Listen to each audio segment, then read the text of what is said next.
Good morning, Raptor freaks. Lexiot's here. It's Tuesday, and the Raptors got blown out by the New Orleans Pelicans last night. And also, the Raptors 905 lost at the last second by 2 points to the Long Island Nets. So, yeah, just a couple of losses yesterday. It sucks. The season has been I feel like it's tiring. I feel like the schedule has been really, really crazy. I mean, going through these 2 games 2 days in a row has been emotionally challenging. Shit like that. I don't know. It is what it is. So today we're doing 2 reactions.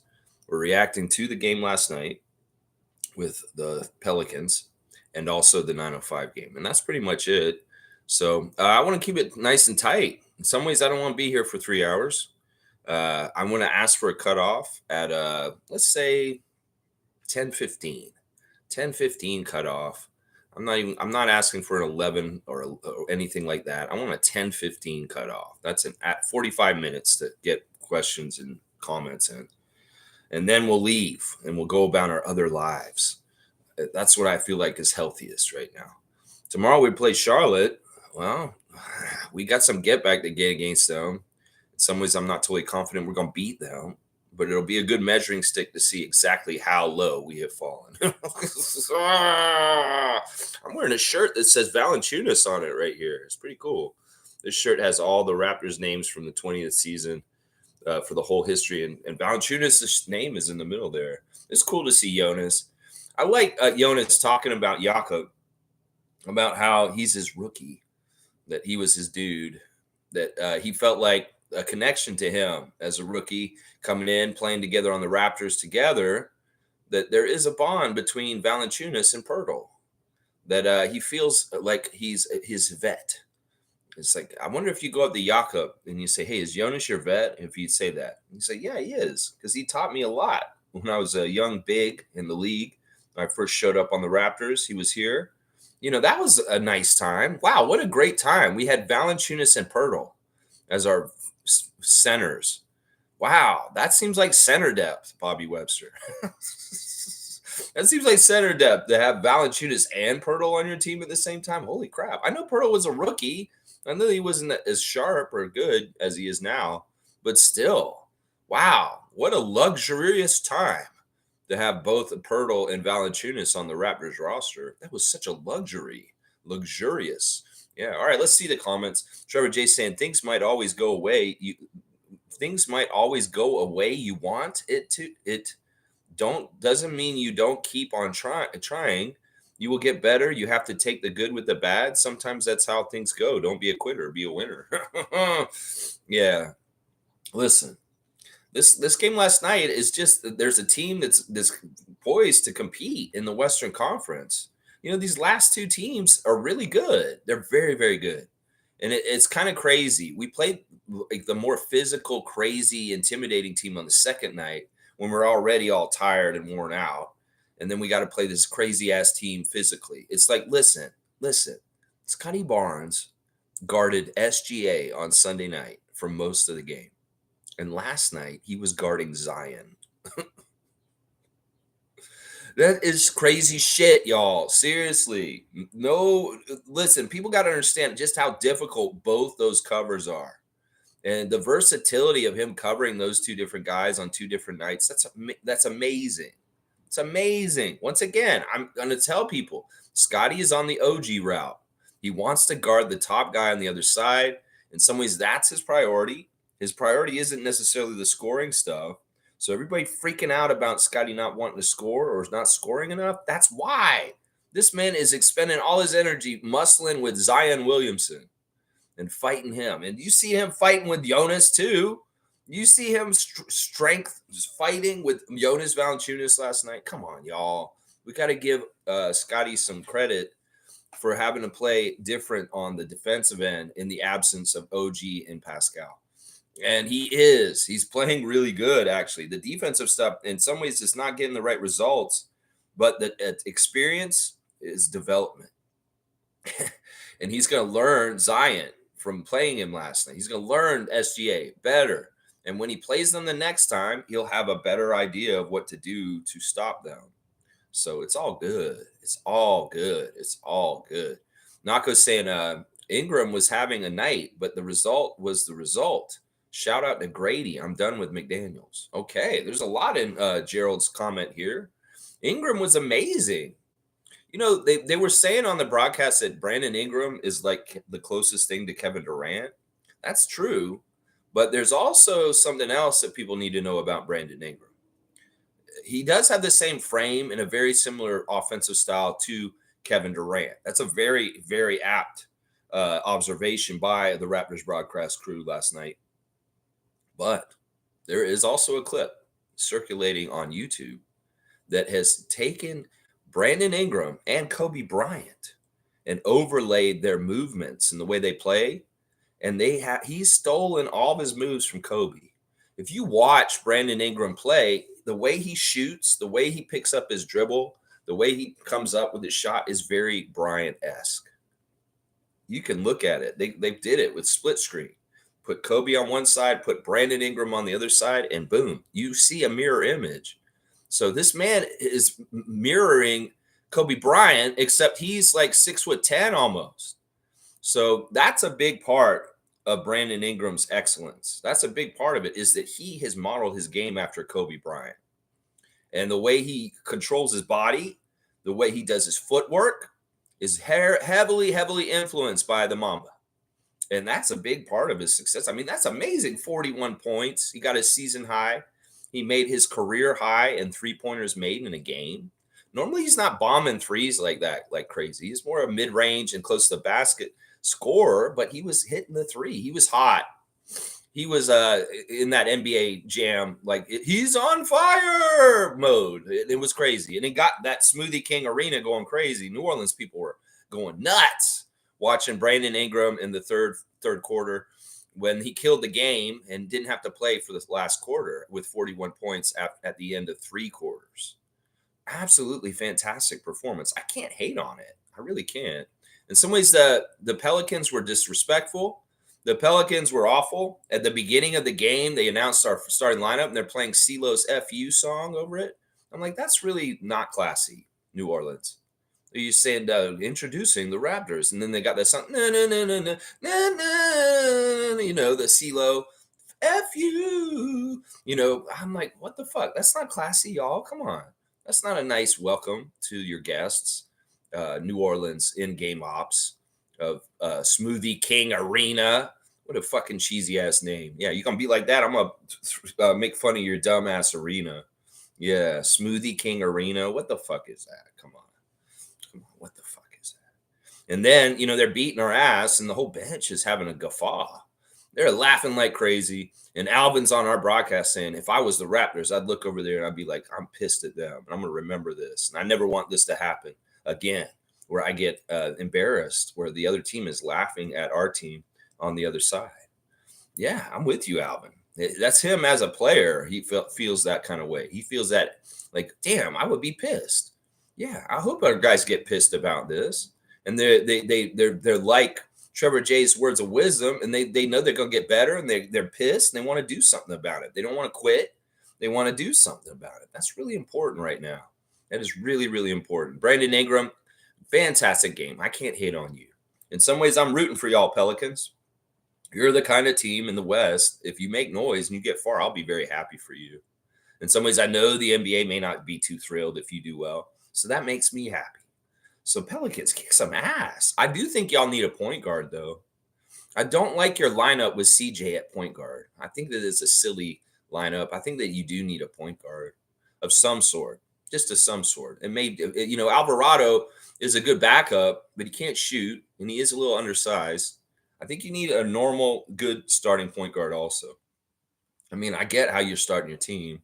You guys are so long and big. The fact that you have Jonas and Zion, that's a lot to handle. That is a lot to handle. And then you've got these long-ass wings with Murphy and Herb Jones and even Ingram. Those guys are kind of all the same kind of body type, and they're very difficult to play against. The other thing that was really impressive about the Pelicans yesterday is their defense. Alvin's right. Their defense is phenomenal. They have a really, really good defense. That's the big thing about these Western teams we've been playing lately. The part of their Achilles heels in the last couple of years has been their defense. Well, they're all getting better with their defense, whether it's Houston, whether it's Oklahoma City, whether it's New Orleans. New Orleans had a good defense before, but they've gotten even better. That's the thing. The Rockets and the Thunder didn't have very good defenses. Now they have suitable defenses. But the Pelicans had a pretty good defense already, but now they have an even better defense. And that's hard to deal with. That's hard to score on. That's hard for a team like ours that hasn't figured their shit out or knows each other very well to score on.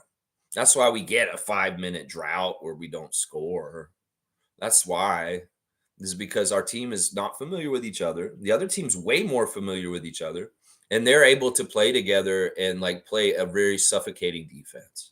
It's very hard to deal with that length, that strength of people like Jonas and Zion and Herb Jones. These guys they have a lot of good defensive pieces. In some ways, the old Raptors would be a better matchup with them because of all of our long arm monsters.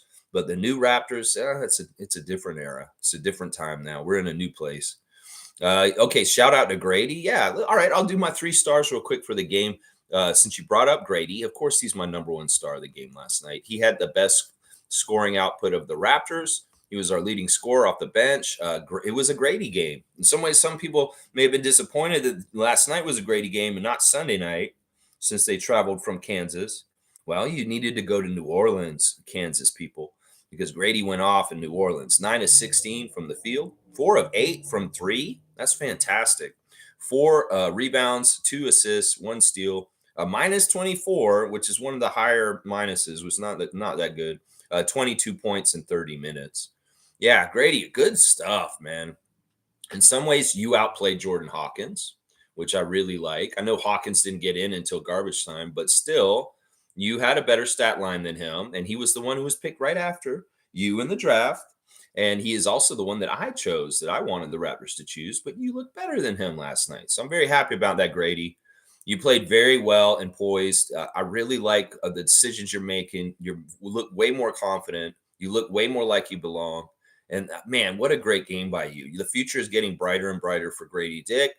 If that's a bright spot in the darkness of last night, I will say that once again, that Grady's revealing himself to be a real NBA player and that he isn't like a sham, a bust, or somebody who isn't good enough to play. So I'm very happy about that. I'm very, very happy about it. You're not happy about McDaniels, though. Yeah, some people on Twitter were trying to say that Jalen McDaniels just had the worst garbage time minutes ever. So we'll look at the best. We'll look at the worst now. Let's look at what Jalen McDaniels did. In 12 minutes, he was 1 for 5. He missed both his threes, 3 rebounds, 4 turnovers, 3 fouls in 12 minutes, only 2 points, a -4. Yeah, that's pretty bad. The 4 turnovers were really bad, considering he was barely out there. And yeah, he did look a little crazy all over the place. Meanwhile, Chris Boucher looked fantastic. Holy crap. In fact, Chris Boucher is one of my 3 stars. You know, this guy may be in the doghouse. This guy may be being held out for trade deadline purposes. He may be all kinds of mystery swirl. But right now, you know, Boucher is the ultimate professional. I really love how he came in, played that last quarter, the whole entire fourth quarter, the garbage time, and he was just efficient, played really well. 11 points in 12 minutes. The points per game is fantastic. 4 for 5 from the field, 1 of 2 from 3, 6 rebounds, 1 assist, 1 block. Yeah, Chris, the dichotomy, the opposite of Jalen McDaniels. They're both out there. They play the exact same amount of time. And Chris is very, very efficient, very productive, and playing as a professional. In some ways, seeing Chris do that in the fourth quarter last night, it's like, y'all can't trade him. Look at him. He's like one of the only guys on this team that seems like a professional basketball player in this game in particular. So, yeah, I love what Chris did. You got a 3rd star, even though, you know, you weren't probably even supposed to play last night. You got in there and there was so much garbage time because they beat our ass so bad. You got the whole fourth quarter to play and you excelled and you shined, Chris Boucher. The crazy thing is that Chris is the 4th leading scorer in the game last night for the Raptors out of everybody. And that is coming in only playing the fourth quarter. That is bad, Raptors. That is bad. My other star of the game, he's actually the second star, and Chris was the third, is Jakob Poeltl. Poeltl has been very strong since he's returned. 7 of 8 from the field. 0 of 2 at the free throw line. His free throws were bad last night, but he's up and down with that. 9 rebounds, 1 assist, 1 steal, 2 blocks, 3 turnovers, a minus 21 with 14 points in 28 minutes. Jakob was just really aggressive. Some of the stuff I really like with Jakob this year, this weird, is that he never did this as much in the Spurs and on our team from before, where he gets the ball far away from the basket and he really strides towards the basket aggressively to finish.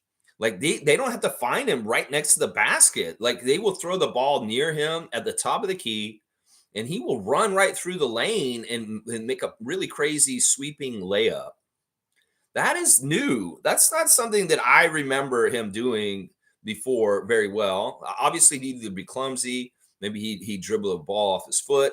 Maybe he'd get an offensive charge, all this kind of stuff. No, there's something really weird going on where he's evolved this game where he is a slasher. That Jakob Poeltl is slashing to the basket. And the synergy between him and IQ is absolutely undeniable. There's some really, really nice drop-offs by IQ to him. But I will say this. It seems like Jakob is the only Raptor that IQ is really connecting with, other than RJ from before, on the right level. There's certain disconnect between Quickly and Barnes right now that I don't like, that those two guys need to start playing together. If at the beginning there was some sort of disconnect between Dennis and Scotty, or I felt like they weren't working off each other, that's improved and very evident that they are at this point. Well, we need to see this with Emmanuel and Scotty too. That I feel like there's not enough passing between those two gentlemen right now. There's a lot of Emmanuel ISO and being selfish and just trying to do everything on his own without even moving the ball. And that needs to be rectified. That's no good. And yeah, in some ways there's something going on there as far as like, Scotty and Emmanuel need to generate chemistry is what I'm saying right now. Yeah, that's what I'm saying. All right, let's see. Fiercely saying, good morning, fam, and happy Thursday. Lex, I know you said not to mind the toxic fan base, but I couldn't help but reply to certain comments under the Raptors channel. I gave up. People are mean. That's a good place to do it.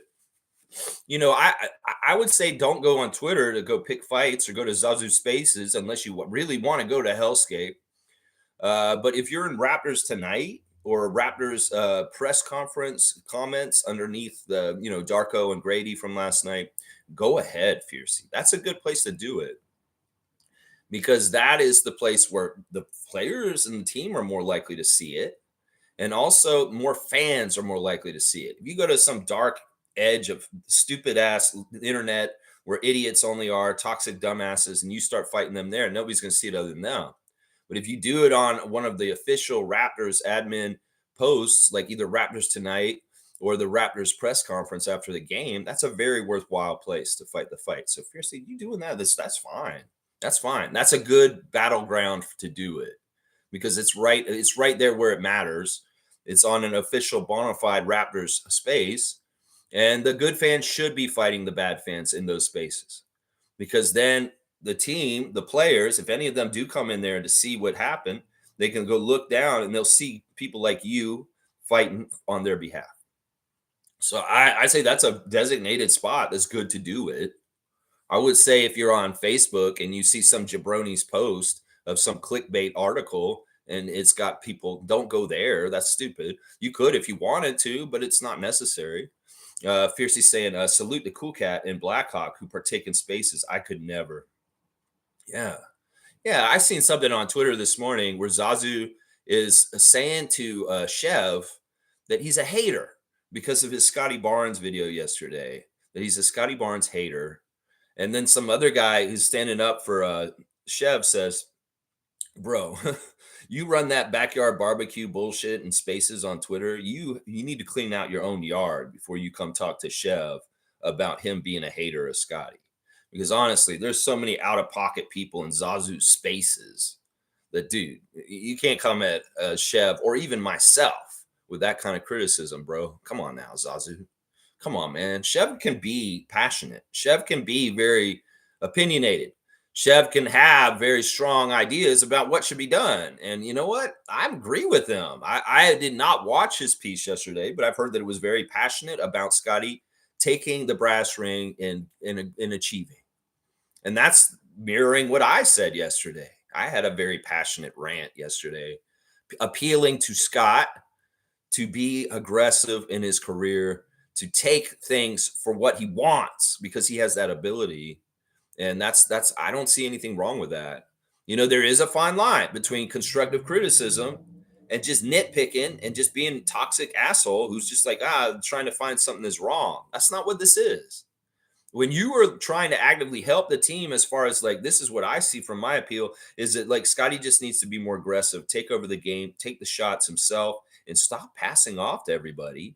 That's not a mean thing to say. That's not like saying he's a big dummy head. No, that's an advice. That's like from my observation, it seems like it would make sense if Scotty would take the shots himself. There's nothing wrong with that. That's not insulting Scotty.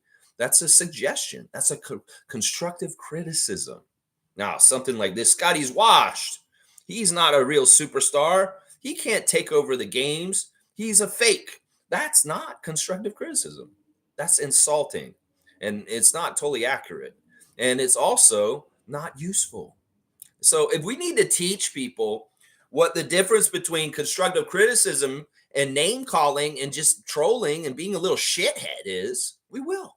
If we have to go over the basics of what is helpful and what is absolutely unnecessary and stupid, we will do this. We will do this. We'll do this every fucking morning on the Raptor Freak channel at 9:30 a.m. until Raptors Nation understands what is not useful and what is, as far as toxic fan behaviors, as far as criticisms. Yeah. A lot of this shit is not necessary or helpful, Raptors Nation, that you're saying about the Raptors right now.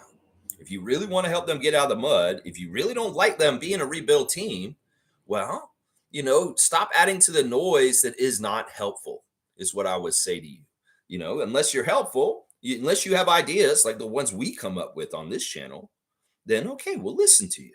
But otherwise, if you're just name calling, if you're just feeling like, the Raptors are so shitty again, woohoo, and that kind of shit, that's not helpful. That's just you dancing on the sadness of the down Raptors team at this point.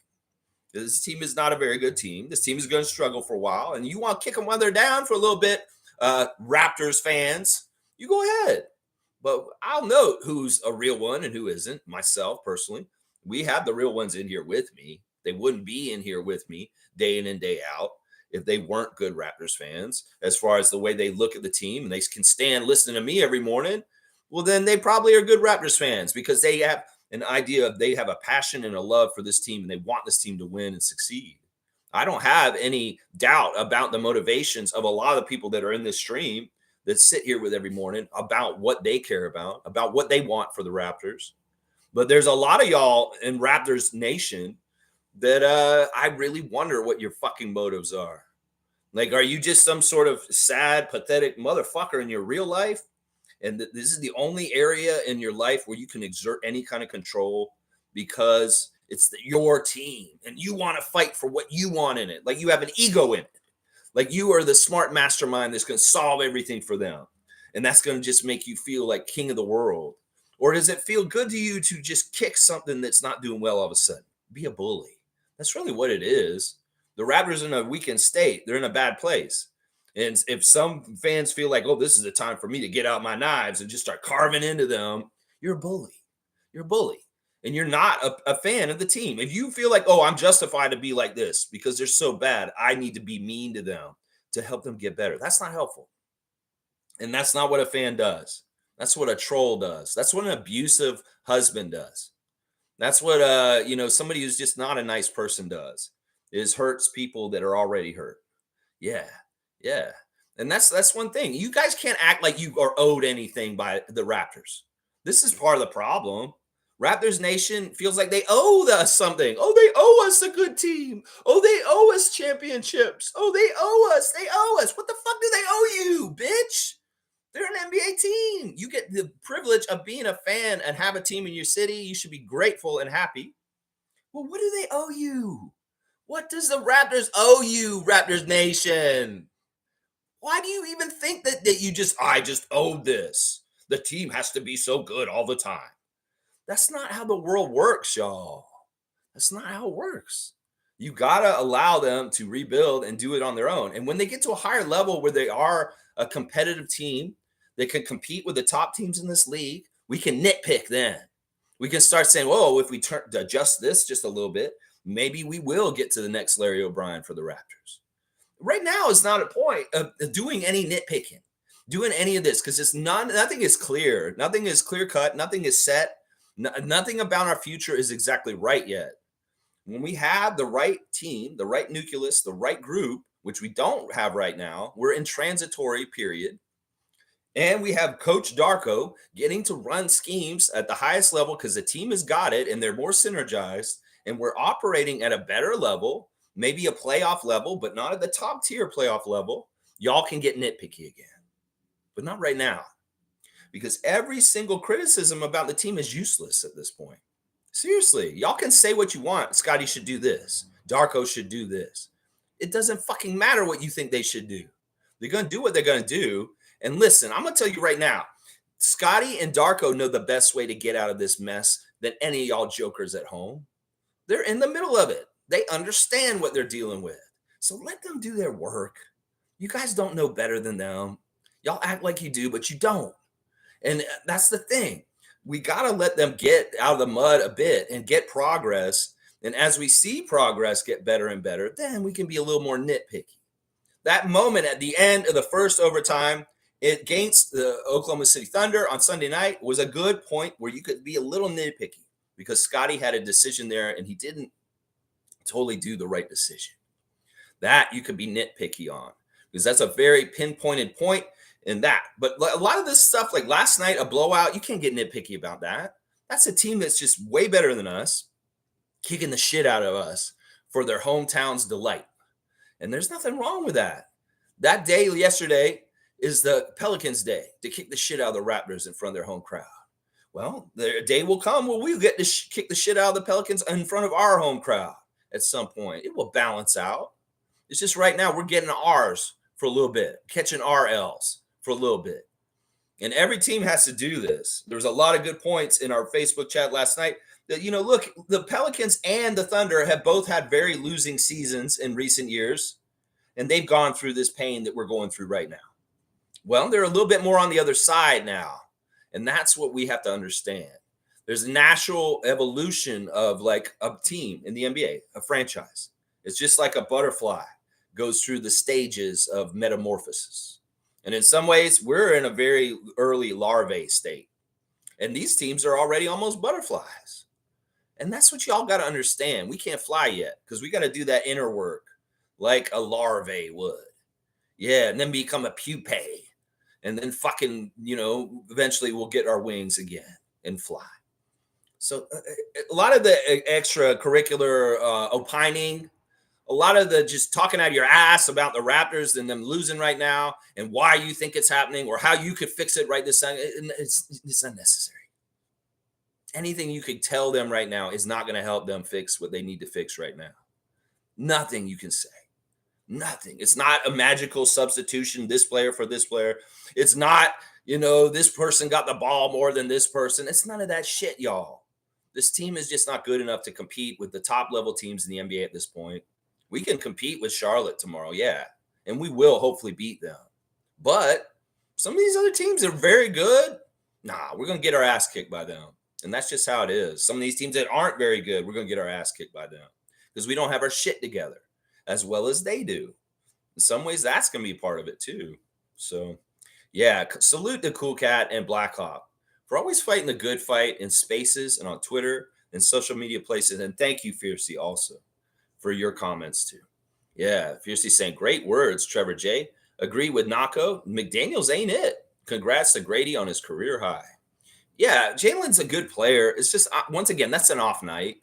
I liked his aggressiveness. I liked how much he was all over the place. He wasn't playing very clean. That's all. Fiercely saying, under the Raptors Tonight live yesterday, someone wrote there was a players-only meeting. However, not sure if it was after Houston or New Orleans game. Well, it wasn't after the New Orleans game. They were too tired. And that's a short trip, but it's still late getting in. It's funny that they interviewed RJ after the Thunder game, and they're like, how do you deal with like the turnaround of coming and playing again so soon in New Orleans after playing in Oklahoma City? And he said, well, we just got to go to the hotel and get rest and show up for the game. And yeah, he didn't play because he was going to get rest anyway for his knee on the second night of back-to-back. So it's real easy for him to answer that question, because he was probably already planned to not play. So they're like asking him that. It's like, how do you do this? He's like, well, you go to the hotel and you get rest. You try and rest as much as you can. They had a good practice apparently before the game, a walkthrough where they talked about the things that happened at the end of the Thunder game. And there was some learning experiences. This is what Darko said in the pregame press conference before the New Orleans game last night, saying that we had film this afternoon when everybody got up after they finally got up. They didn't get up early, and they did a film session on Monday afternoon, and it was very fruitful. There were some very strong points made by Darko to our players about opportunities that happened at the end of the game with the double overtime. And hopefully, he said that people listened and got the point of what he was trying to say.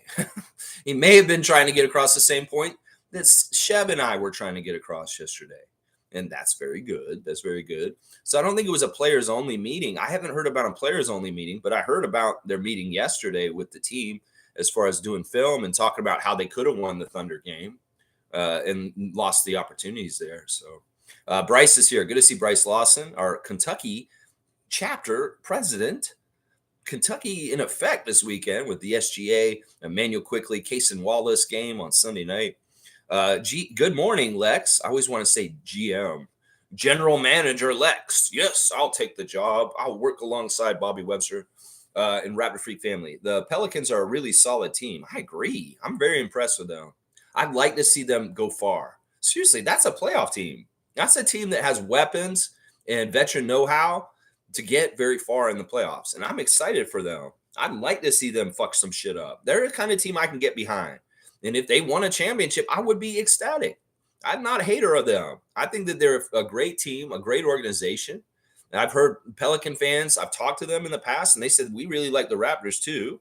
So there's a little bit of a friendship bond between Pelicans Nation and Raptors Nation. It's not totally hate. I mean, they've owned us in New Orleans the last few years since our championship. They beat our ass every time we go to New Orleans. I don't know what that's about, but whatever. We got to get back to the point where we can play them competitively because it's really tough. They are a good team though. Bryce is saying, I didn't think they were that good. I knew, a lot of it's on the health of their guys. Like they were saying during the game, their last couple of years have been really hard to figure it out because people like Zion would be out so much. They had very key players missing time all the time. And it was really hard to gauge how well they were last year because they had a lot of players in and out. But when we saw them last year, they kicked our ass just like they did last night. They absolutely have been a rout. One of the worst routes of us the last 2 years is the Pelicans. It's just a matchup or something. I don't know. But that was also one of the worst routes in Raptors history last night. That's in the top 10 of worst losing deficits the Raptors have ever suffered in our franchise history. Yeah, I hate saying that, but it's true. He's saying also they only had 7 turnovers to our 18. We honestly got outplayed in every category. Grady had a big night. Yeah, let me go look at the team stats since Bryce has brought them up. And we can go over the different areas where they did actually really kill us.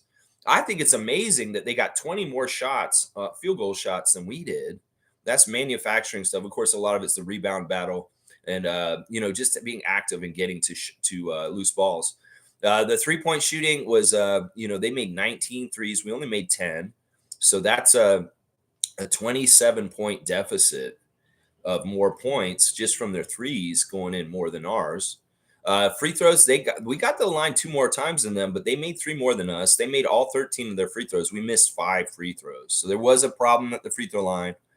That's something we still need to clean up. That's something that's like later near the end. We get a lot of other stuff fixed, but that free throw shooting needs to improve during this whole process too. Because the Raptors free throw shooting this year has been absolutely dreadful. This has been one of the worst years of free throw shooting for the Toronto Raptors in their history, honestly. The rebounding battle, 51-38. So they beat us by 13 there. Yeah, it seemed like they were beating us. And that seems like a low rebound number for the Raptors. Only 38 rebounds in a game like last night. Yeah, that's no good. Our assists were good, 27 assists, but they got 36. They had 16 stocks, and we only had 10. 18 turnovers to their 7, Bryce. That's a big key stat. You're exactly right. They handled the ball, took care of the ball, and really cherished it and didn't let it go in any kind of weird way. 52-48, the points in the paint. Yeah, their largest lead in that game at one point was 45 points, y'all. Oh my gosh, 45 points. Holy crap. Good point out, Bryce, about the turnovers.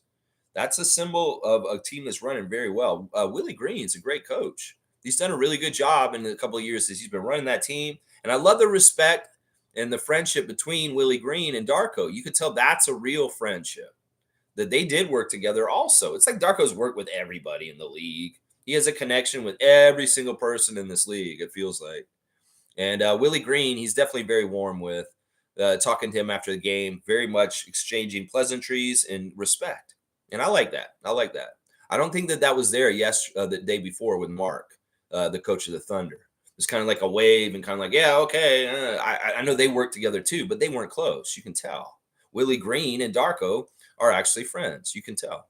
You can tell. All right, let's keep going. Cowboys saying good morning, Lex and Raptor Freaks. Why you got the white flag out?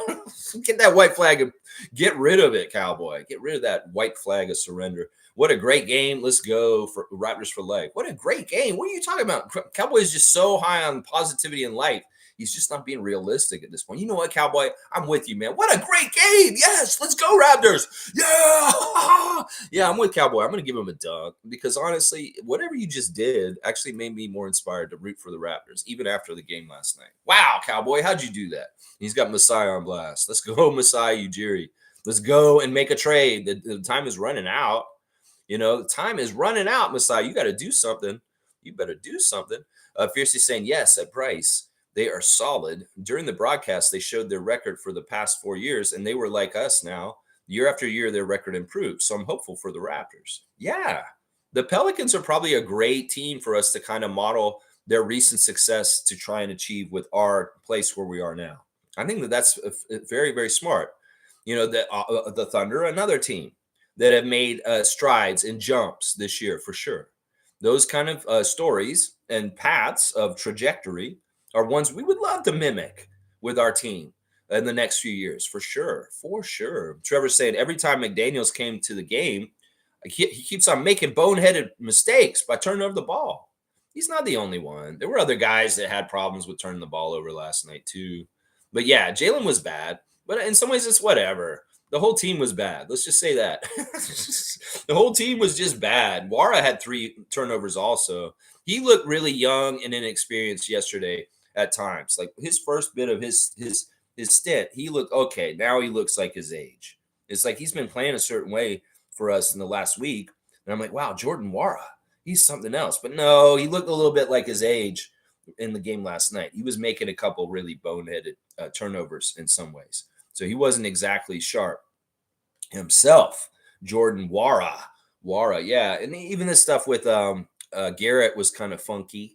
Garrett Temple getting out there. Of course, they made a big deal about Garrett Temple in New Orleans last night. New Orleans is a team that he played for, and he's a fan favorite. They did the welcome back video for him, Wayne. Just so y'all know, one of the Raptors got a welcome back in the game against the Pelicans in Smoothie King Arena, and it wasn't like a schmaltzy thing where it hurt their team. No, they said, welcome back, Garrett Temple, and we're so happy to have you back. And then they even did a tribute to his dad.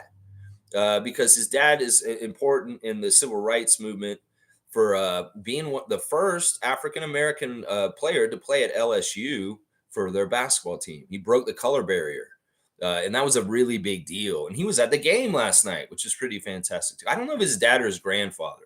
It wasn't totally clear. But there's definitely a very interesting Black history story in the Garrett Temple family that is worth learning more about and understanding how his I think it's his grandfather. It's either his grandfather or his father. I'm not totally sure. That broke the color barrier at the Louisiana State University. And that's a fantastic story. So they were putting that on blast a little bit last night and celebrating Garrett Temple, Toronto Raptor, by giving him a tribute package. So yeah, other teams are doing this, Wayne. Other teams are doing this.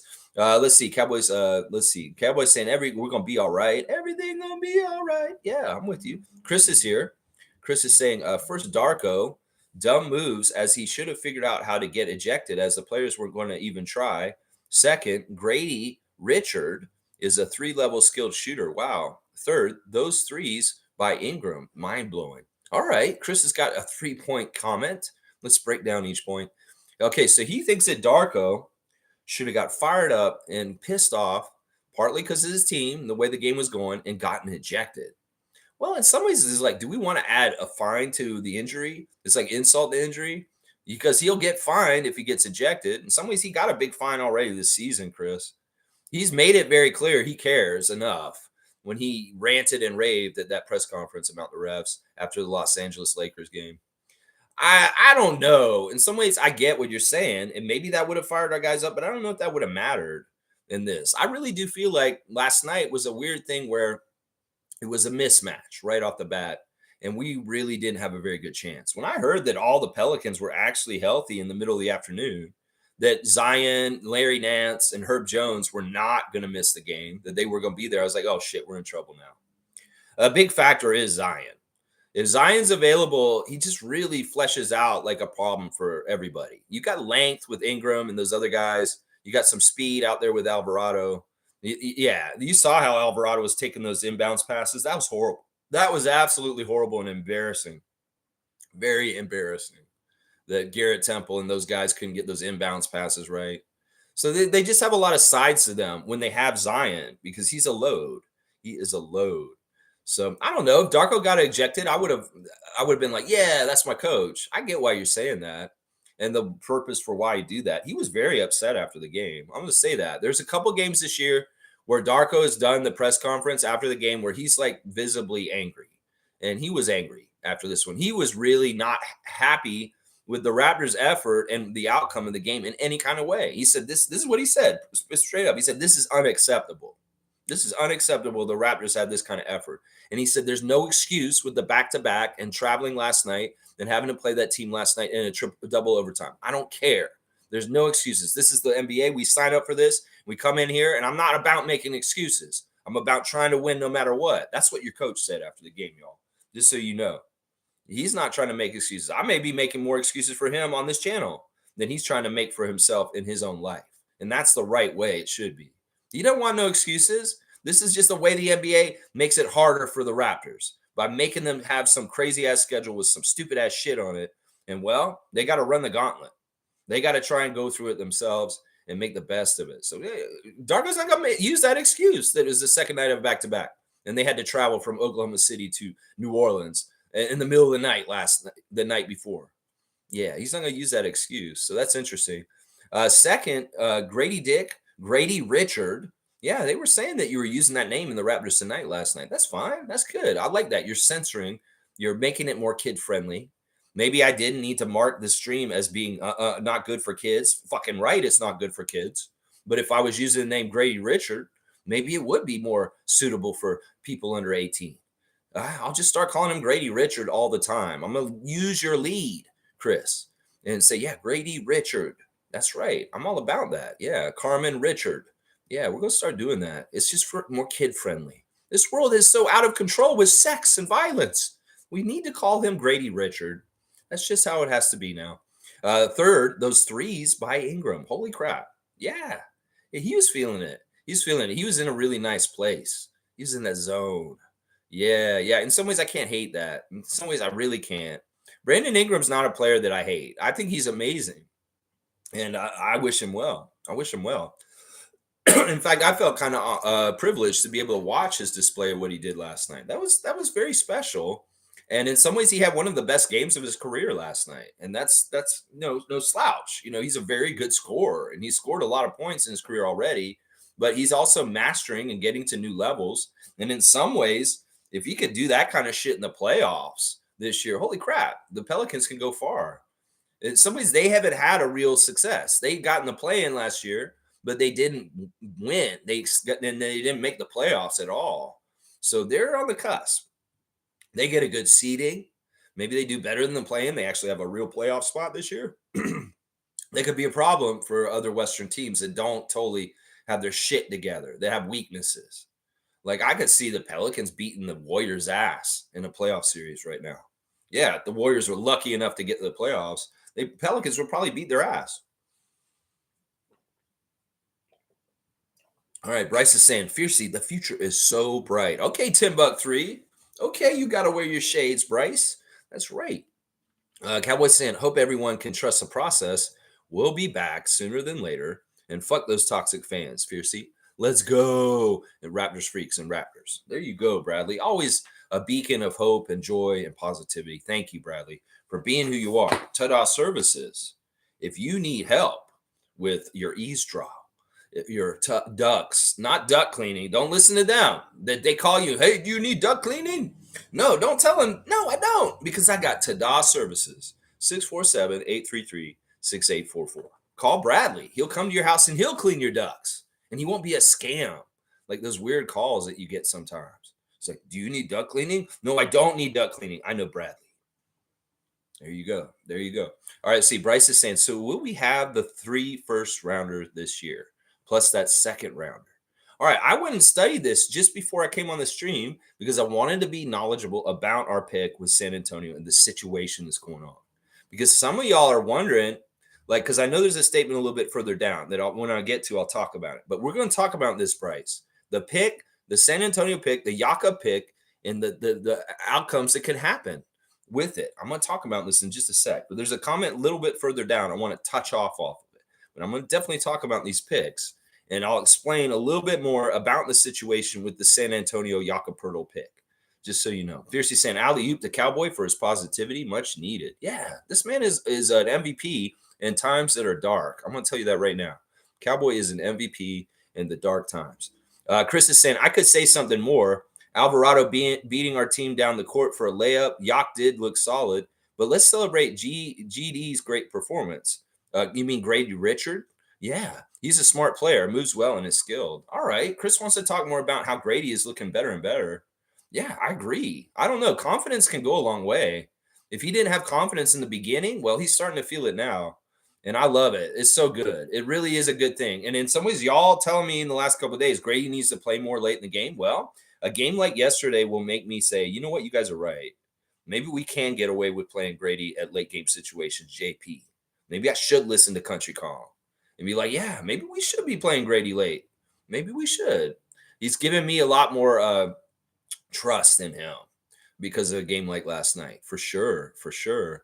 Yeah, Alvarado embarrassed us. Those ways he was stealing the inbounds like that, that's junior basketball kind of shit. That shit should not be happening on the NBA level.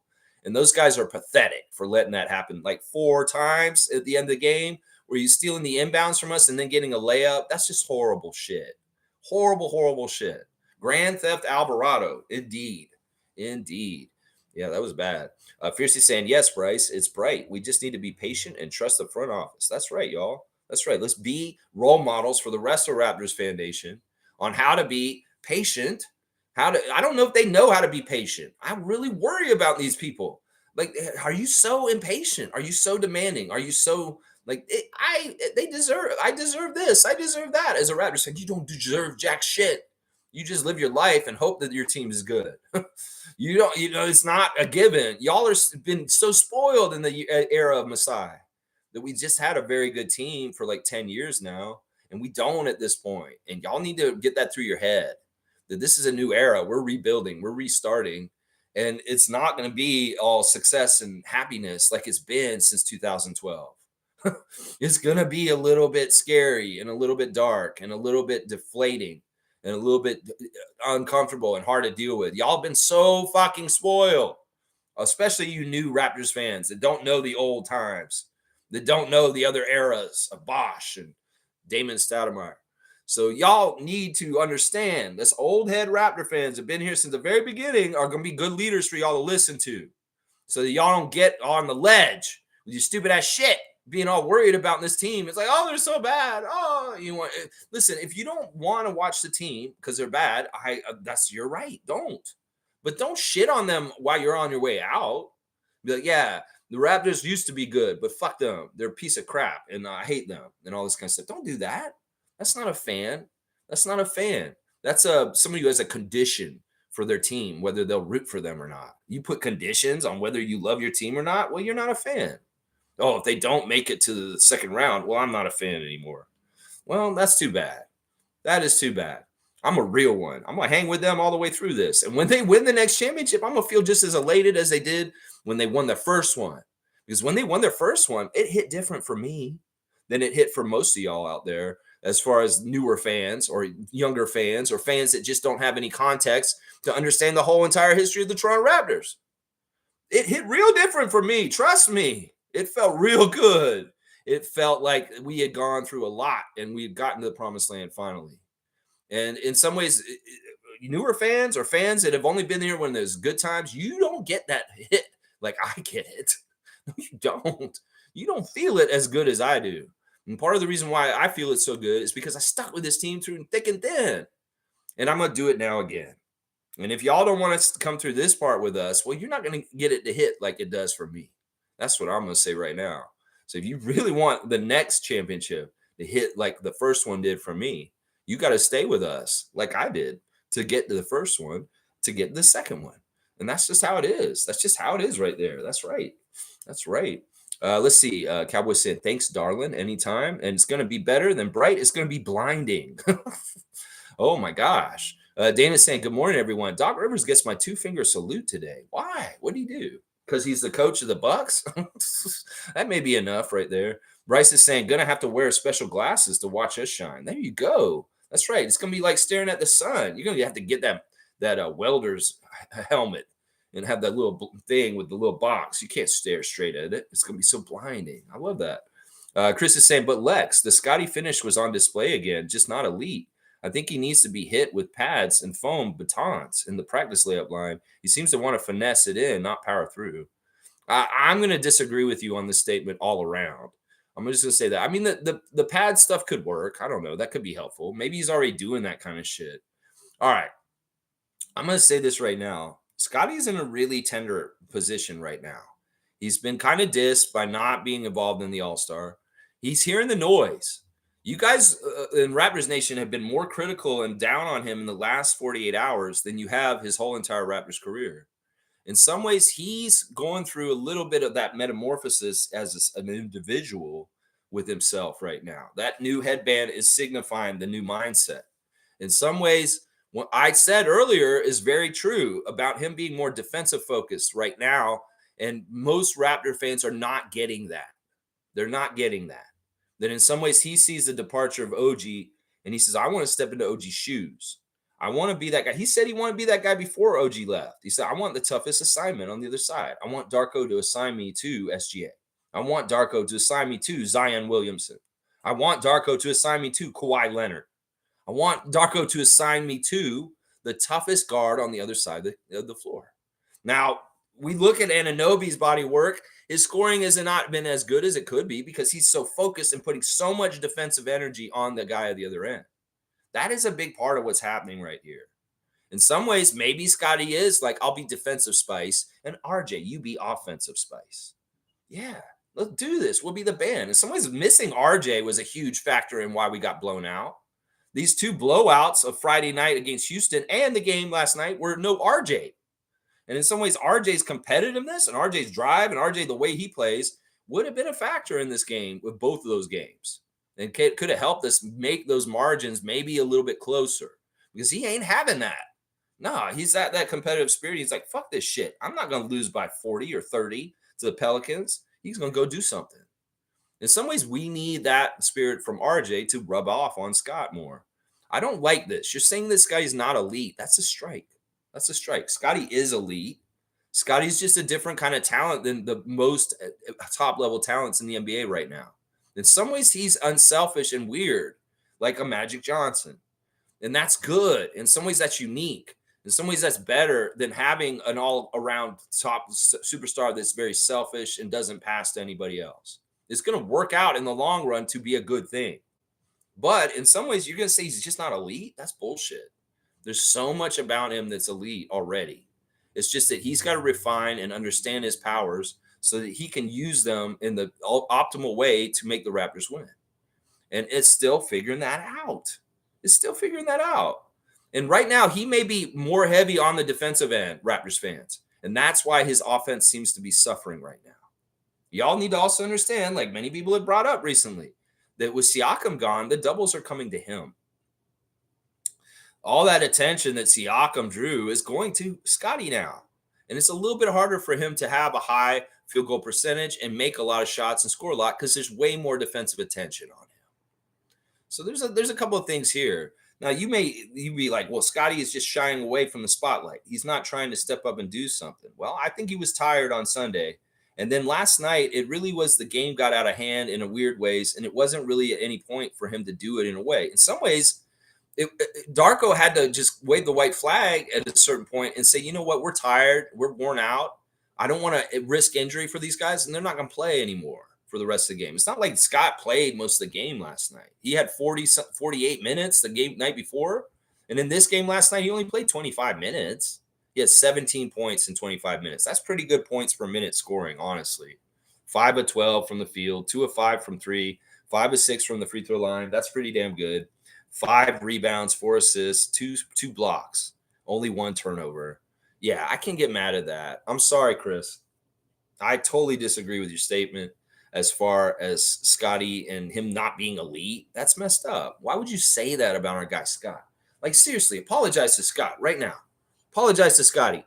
Tell him that you're sorry that you said he's not elite. Because he's going to tell you later, why did you doubt me, Chris? Why did you doubt the great Scotty Barnes that he's not an elite player someday? That's right. Shake your head right. Yeah, shake it. Yeah. Why did you do that, Chris? I'm just going to say that. Seriously. Don't doubt Scotty. He's elite. You're going to find out. He's just different. He's different. Yeah. If he gets hit with pads and stuff, they probably do that. Listen, this is part of the problem, Chris. He goes through that briar patch of defense in the lane all the time to try and get baskets, and he's getting hit, and they don't call anything. It's frustrating. So in some ways, he's evolving through that process. There's kind of stages for that for a young player coming in the league. All right, you go into the lane, Grady Dick. You're a rookie. No respect. You'll get hit on the floor. You'll get fouled, but nobody cares because you're a rookie. You don't get anything. All right. Get to your second or third year like Scott. Well, you get in the lane, and maybe every third of a time you get fouled. Like not every other time, like every 3 times they're calling the foul and putting you on the line. You know, LeBron, you get to his point, you're getting the call every time and maybe even getting calls when you should get the calls and getting put on the line. Part of it is Scotty's getting frustrated. Obviously, we've seen him complain to the refs. We've seen him get hit.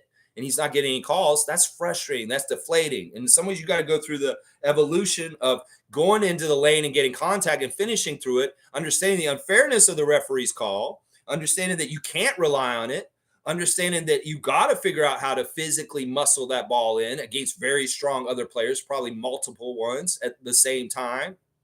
That's a very difficult learning curve. And we're looking at Scotty in his 3rd year right now. He's way further ahead in some ways with getting the respect. He's going to the line to a degree, getting the contact. I disagree with this. There's nothing finesse about what he's trying to do. He's definitely not Andrea Bargnani, who's shying away from physical contact and playing a finesse game. No, he's a very, very physical player, and he goes in there. But there's also, you got to weigh Scotty dealing with nagging injuries, maybe dealing with different levels of energy at different times in the game as far as when he's tired and when he isn't. Those may be different times where he shows the offensive burst or the aggressiveness to go in there and take the contact and do those kind of things. You got to take all kinds of different factors and factor them into it. So I think he's doing good, and I don't think he's shying away from contact. That's definitely not true. That's definitely not true. Some of the stuff that he was doing with the muscling up with Jonas Valanciunas last night was extremely difficult, heavy lifting. Jonas is one of the strongest players in the league, and Scotty was holding him. In fact, at one point, he pushed Jonas off of him, and I was like, holy shit, Scotty's strong. If he can push Jonas Valanciunas like that, he's strong. So, I don't disagree with most of your statement. And apologize to Scotty for saying he's not elite. That's a messed up thing to say, Chris. Cowboys saying, so Lex, how does that work? Okay, this is the statement that I want to answer. for that Spurs. We get Jakob and his first back, they get nothing. All right, so this is how it works. If we end up in the bottom 6 of this year, it doesn't even mean we keep the pick then. What we have to do is we're going to get or whatever our odds are at the end of the year with the lottery. And what they'll do is they'll do the ping pong balls. Now, if that ping pong ball comes out and we land in the top 6, San Antonio does not get our pick. We get to keep our pick. Now, that happens. What happens is in 2025, the same scenario happens. It rolls to the next year. So if we get a lesser pick the next year, they will get our first round pick in 2025 instead. So it's not that they don't get anything. It's just that they don't get the chance to get this one because it's protected. Because if we get a top 6 pick, we get to keep that because it's a top level player and we want to have that. But if that happens, then it rolls to the next year. And the same situation happens again next year. And we'll just have to see where we finish then. Now, if we finish outside the top 6 because we're better next year, they will get our pick then. But if we finish in the same way like this year, hopefully, we will keep that pick also. And it will roll to the next year. So that's kind of how it works there. Now, there's an interesting article I was reading before I went on the air this morning saying that we have a 46% chance right now to keep our pick right now. That they're looking at the odds of how this is going to work with this San Antonio pick and Pirtle deal. And they're saying that there's a 45.8% that Toronto will keep the pick right now based on the standings and how things are going for the Raptors right now this season. So that's pretty interesting. It's a less than 50% chance that we're going to keep our pick still, but there's a pretty good chance still. So maybe the losing a little bit more will make that percentage go up to over 50% chance that we will keep our pick. So yeah, there's a little education on all that, Bradley. If we keep our pick, well, it goes to next year. If we keep our pick that year, it goes to next year again. And that's kind of how it works. Chris is saying, and then he looks for calls that are not there. Listen, he's way better about this. Chris, you know that before he was hurting us way, way worse by arguing with the refs and getting distracted with arguing with them. He's way, way better at this. And now, I think he has a good balance of communication with the referees. I'm watching him closely on this. His rookie year and last year, he really took away from things with him. This year is not that bad. He's smarter, and he's picking his opportunities to go talk to them. He's communicating with them, and it's not as much yelling and complaining and kind of, like he's been doing. So I can't say that he's doing that too much. He looks for calls that are not there. Yeah, they're not there because they're not calling them. They probably should, and he's pleading his case. I would say, sometimes some of these calls in the game last night were kind of 50-50, like that out of bounds call that actually was out on us. We made the challenge, and they went and looked at it, and it was really actually off of us, and we lost our challenge. It's tough. It's tough. These kind of things are going to be kind of close, and you take a gamble, and then they go and look at it, and it's just like it grazed the fingers out of bounds, just barely. And it looked like it should have been our ball and off the Pelicans, but it was actually just raised off the edge of our finger, and we lose our challenge in that situation. It's kind of crazy. Let's see. Cowboys say, Chris is saying, I think the pick is deferred. Good question. Yeah, hopefully I just answered it, y'all. If we keep our pick, then the same process will happen next year. If that happens again like that, then the same process will happen the next year after that until they get the pick. At some point, they'll get their first round pick, but it won't be a top pick. We are protected to keep the top pick. That was part of the deal.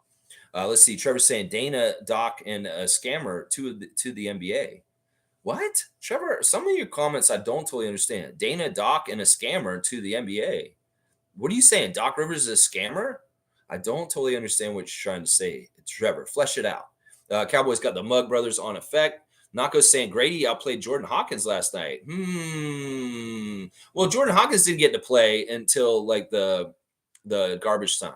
In some ways, Jordan's having a fantastic year, honestly, in a lot of different ways.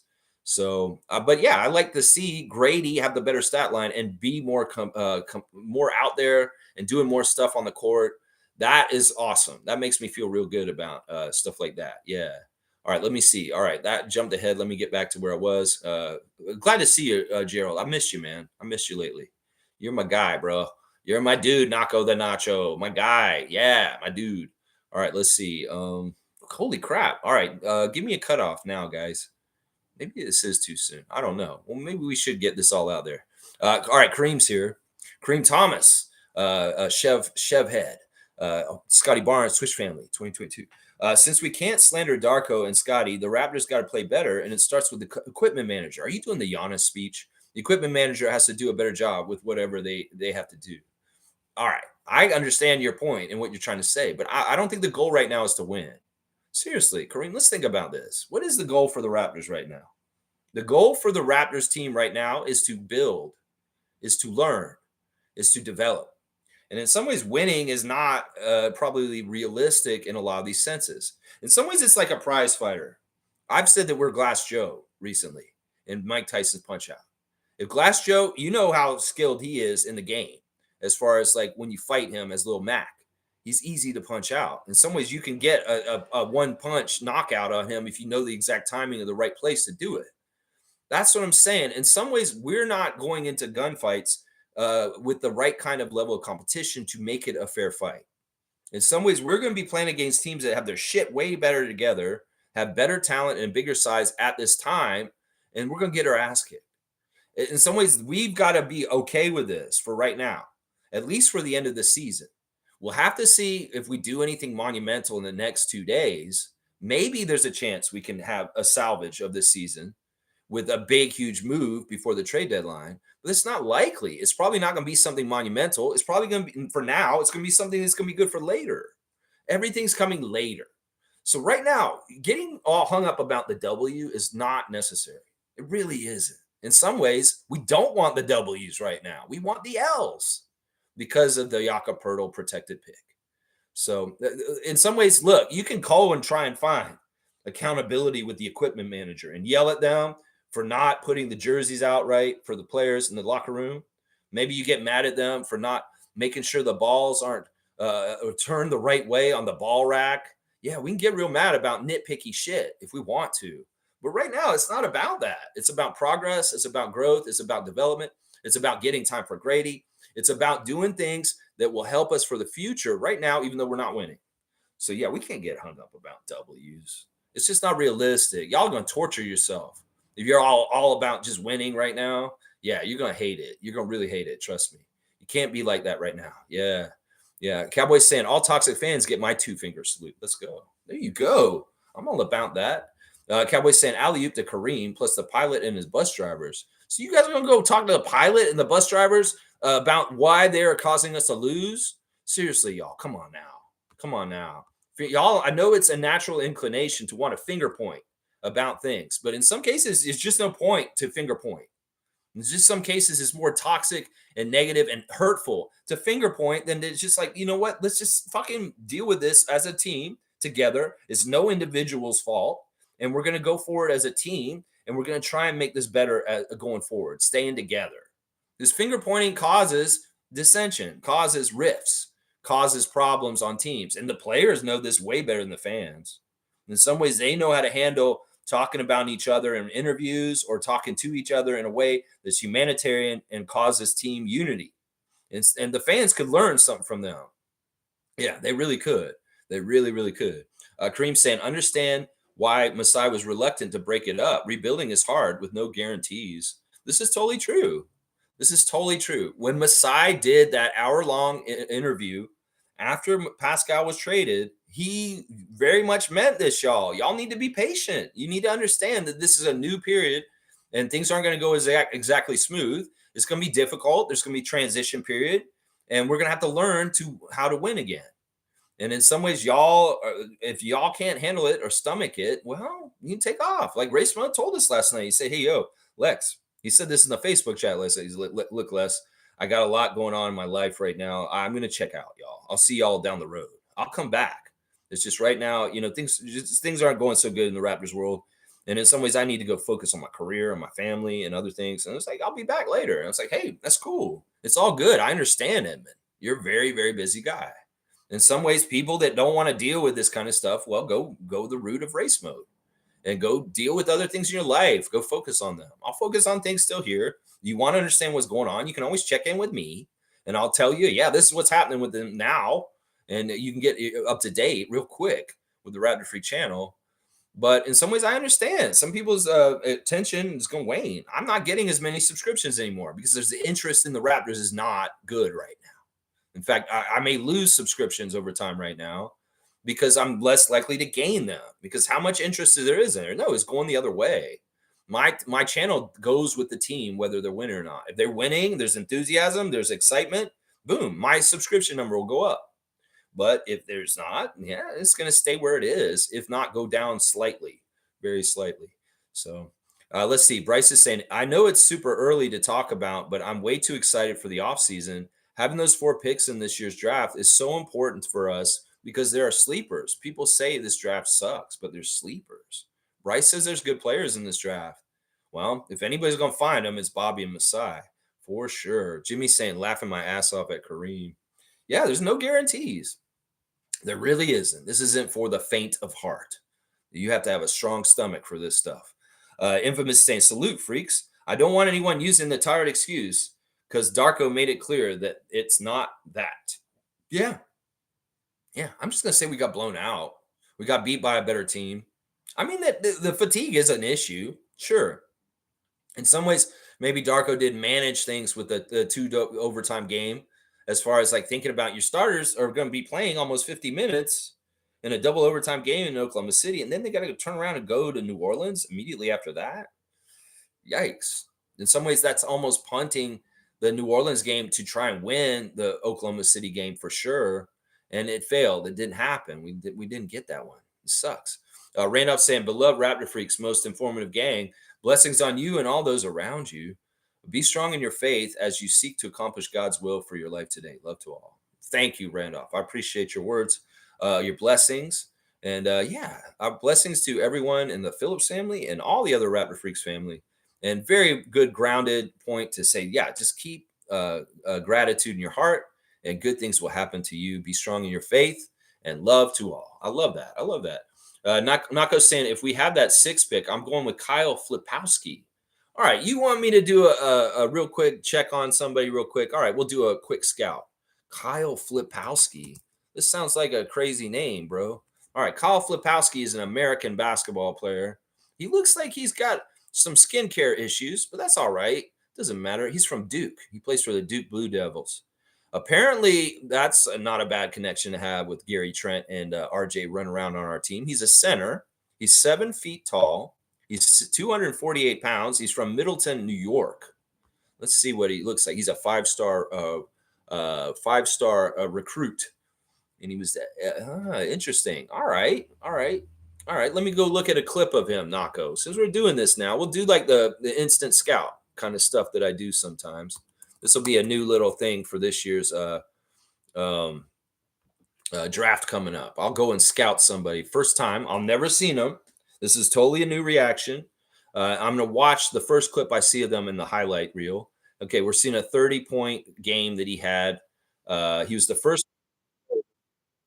He's the first to score 30 points and 10 rebounds since 2019. Let's see what he's doing here. Okay, he's got good muscle there. Muscled in and took contact and put it right up over the guy. Now, the defender is smaller than him, so that's a little bit easier. But I like how physical he is. In some ways, he reminds me of Valanciunas. He looks a little bit like that similar type of like big man that's going to muscle in the lane and use like power to try and score. Okay, let's see what he does outside. He's backing down instead of taking a mid range. He backs him down from like 15 feet. And he does a little turnaround. So he's got some post moves. Looks like he's got good size to take space also. I want to see a defensive highlight, though. Let's see what he does on that end. Okay, there's another one. He definitely has a move where he hits with the shoulder, and then he comes around, and he likes to put it up around them. That's a pretty good big man move. Okay, there's a 3. It's not a bad shot. He has pretty good form for a guy his size. I'd have to see him more consistently. That's just 1-3, though. All right, he really does have a motion coming to the basket, and he does muscle in and get. He's very successful near the basket. Looks like they're playing Georgia Tech in this game. Let's see. Here's another outside shot. Okay, so he's got a pretty quick release. The form is really good. He's got good follow through. So I think the 3-pointer for him is legit.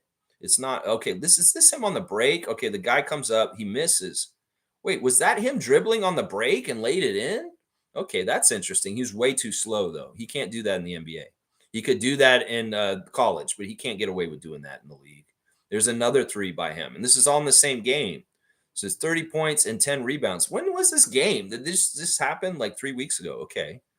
All right, I see. That's a little sloppy there. He probably would have lost the ball in the NBA if he did that. But I like his no quit. Like he's making multiple efforts. So there's a little bit of a pogo stick in him where this is important for big guys. Some big guys are so grounded, they don't have the ability to jump multiple times for attempts. And he showed that he's got wherewithal to try and continue to make the shot with multiple attempts, getting on the rebound. So I like him. I think that he's interesting. What was the other guy you guys showed me the other day? Justin Bradshaw or something? Bradshaw? I think that these two guys are similar, and I would put them in the kind of the same category as like potential guys I would be okay with. We're looking at centers a lot lately. I like that. So thank you, Nako, for bringing a flip into my sphere of realm of knowing. Yeah, not a bad player. The threes look solid, and he does have some good post moves. Now, I would wonder about how slow he is to the NBA speed. That's the one thing you got to worry about with big guys coming out of college is can they keep up with the speed of the NBA? In some ways, that is the thing that's keeping a lot of guys out. It's the thing with Zach Edey we got to worry about is he too slow for the league? And I don't know about this Kyle Flipowski guy. We'll have to see. Thank you for bringing him up. And there's your instant scout, Nako. Requested. There you go. Jimmy's saying last 14 games we were 2-12. Damn. Yeah. Yeah. It's just how it is, Jimmy. It's just how it is. This is just where we're at. It's the landscape. Let's get the litmus test against the Hornets tomorrow. And let's see just how bad we are. Are we below the Hornets? That's going to be a good test to see because the Hornets ain't got they traded Terry and they ain't got no Kyle back. So they're even more detriment than the last time we saw them. So yeah, we need to beat the Hornets tomorrow. That's a game we could win. And we need wins here and there when we can get them. That's for sure. Carlos saying RJ looks like our difference maker. When he's in, we're competitive. Yeah, there's this different level of competitiveness for sure with RJ playing. And he was very much, his absence was felt. Oh, yeah. Oh, yeah. Infamous saying, I don't mind the losses. It's the lack of effort that concerns me. No, Lex. Darko made it very clear in his post-interview. Tired is not an excuse. It's a privilege to play in the NBA. That's right. That's right. He did say that. And that was awesome. I'm making the excuse for them. Darko doesn't want to use the excuse, but I'll use it. I'll say, yeah, what Darko? Yo, you guys don't get to the hotel room till 4 a.m. in New Orleans. And they're already partying out there with their beads, and they won't shut up during the day. They're day drinking at 9 a.m. on the strip, and you guys are trying to sleep. Yeah, it's hard. It's hard. I'll make the excuses for Darko, even though he doesn't want to use them. I'll do it. Wayne saying, Raptors Freak, it's about timelines.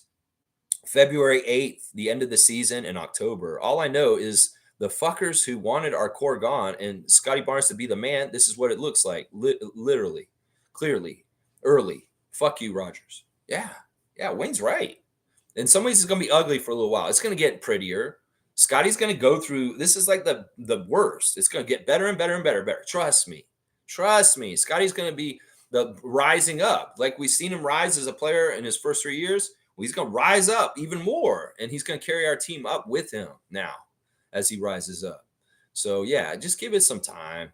All the signs are there that it's going to be very good, very successful. He is elite, and we're going to see it. And it's just, he's too good to be a miss. There's no way Scotty Barnes is a bust, y'all. Trust me on this. Jimmy's saying playing 9 deep the first night of a back-to-back was a mistake. I agree with that. In some ways, and he had to play everybody else the next night for sure. Blackhawk, thanks for rejoining the channel as a purple level member. Good to see Blackhawk rejoining once again. Kareem saying, if anyone knows anything about Shakespeare, is that R.J. Barrett is Brutus and Scotty is Julius Caesar. If you know, you know. Man, I don't like that story. I do know, and I don't like that. You're saying that Brutus is going to be the one that stabs Scotty in the back because that's what happens in the story. I don't like that, Kareem. In some ways, listen, I get it. This is a tough time, and you're being funny, but I don't like that. That's not a good prediction, and fuck that shit. I need these guys to be on the same team and be smart and be happy and together. We don't want any kind of weirdness in their relationship. They may have done personality profiles and realized RJ and Scotty are a fit, and these guys are birds of a feather, pea pods in the same pod, and they're going to be fine. In some ways, I'm more worried about Scotty connecting with quickly. than with Barrett. I'm not worried about Barrett. Barrett, in some ways, he's Canadian. He's from the city. He's going to be a very good citizen in all kinds of ways. Now, I think that they kind of fit really well together. Like, if there are problems with Scotty not wanting to step up and be the man to hit clutch shots and do that kind of stuff, well, RJ will. RJ will. And in some ways, Scotty will help him by facilitating it. So I don't see an issue here. Chris is saying it infamous. Yes, Darko is right. There is no tired. The players are not ready. In 10-15, let's all try to honor that. Yeah, I don't know if we'll get that exactly. Not everybody heard me say that. It's just it'll be good to get a quick early cutoff for sure. Yeah, I'm not. They don't want to use that excuse. I'll use it for them. I don't care. I will make the excuse. They were tired, and I have no problem with doing that. But Darko's not going to make that excuse himself. That's right. JP saying Country Kong is saying Grady was the only bright spot last night. Not the only one. He got to his spots early and often and took his shots with confidence. For the rest of the season, I'll be watching to see if Grady can continue to improve. Yeah, he should, and he will. I'm pretty sure he will. Listen, in some ways you were right the last couple days, and that happened. He got to play way more in this game, but it was a blowout. And, Grady talking about it after the game is like, yeah, I got my career high. It's great to score 20 in an NBA game for the first time. But it sucks because we lost. And the way we lost, I can't really enjoy it, is what he's saying. Kareem's, I don't want him to bring this up over and over again.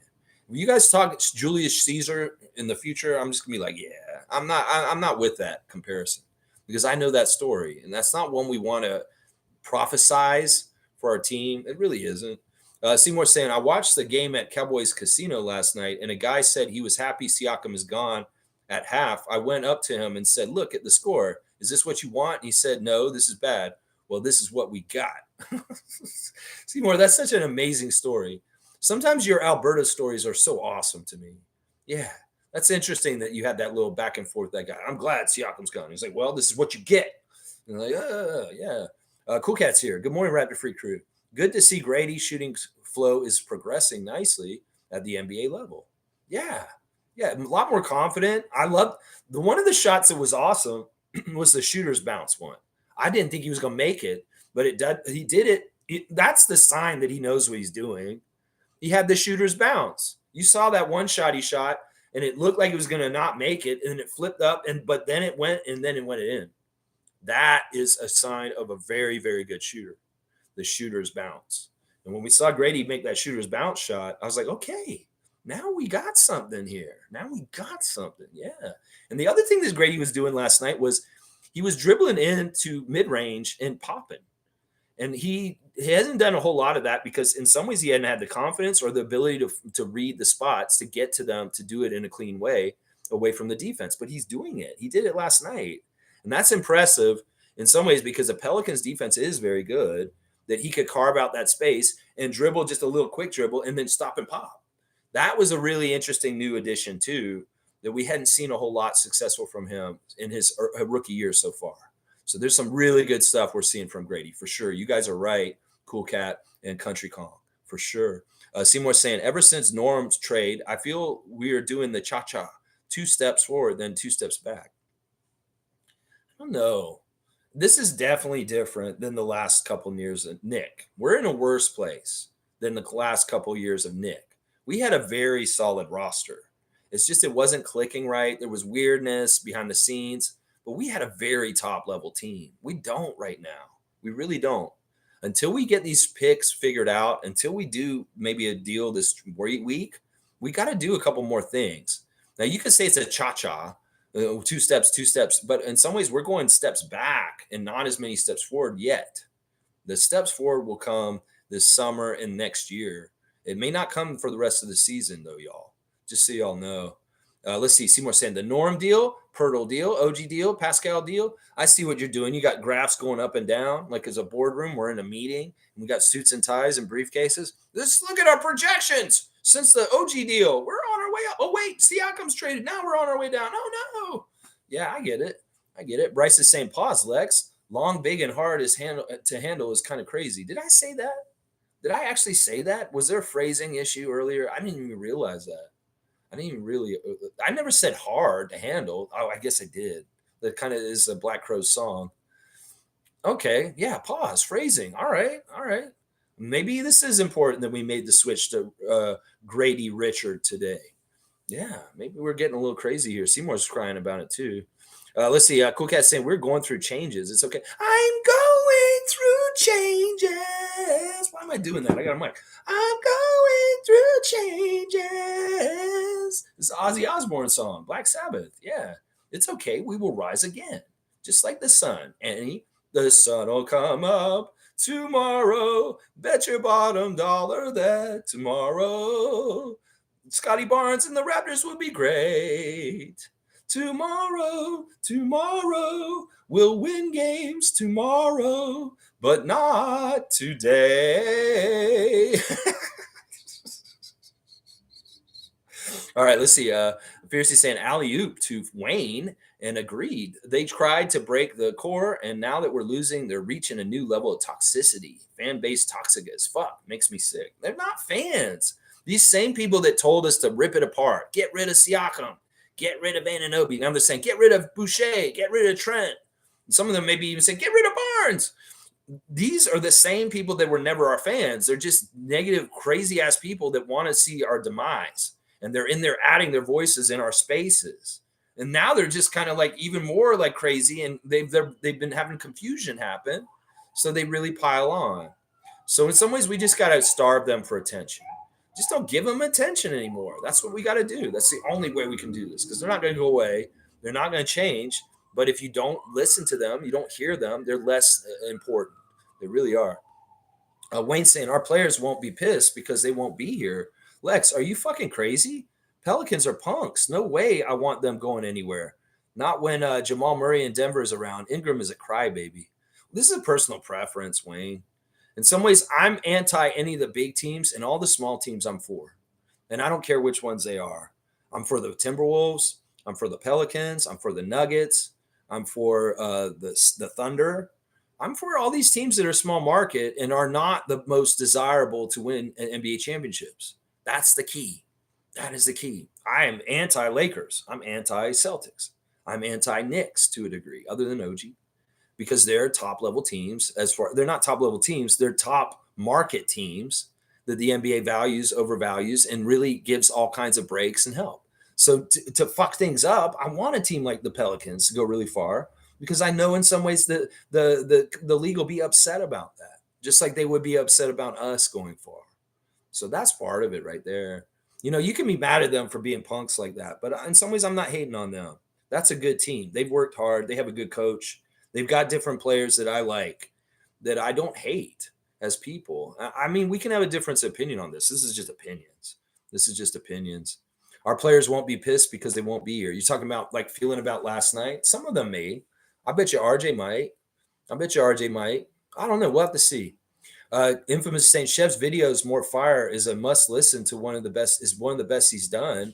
Top 3 of all time. Every Raptor fan should listen to it. There you go. Endorsing the Chev video for yesterday to Scotty Barnes, pleading for him to be more aggressive and take more control of his life.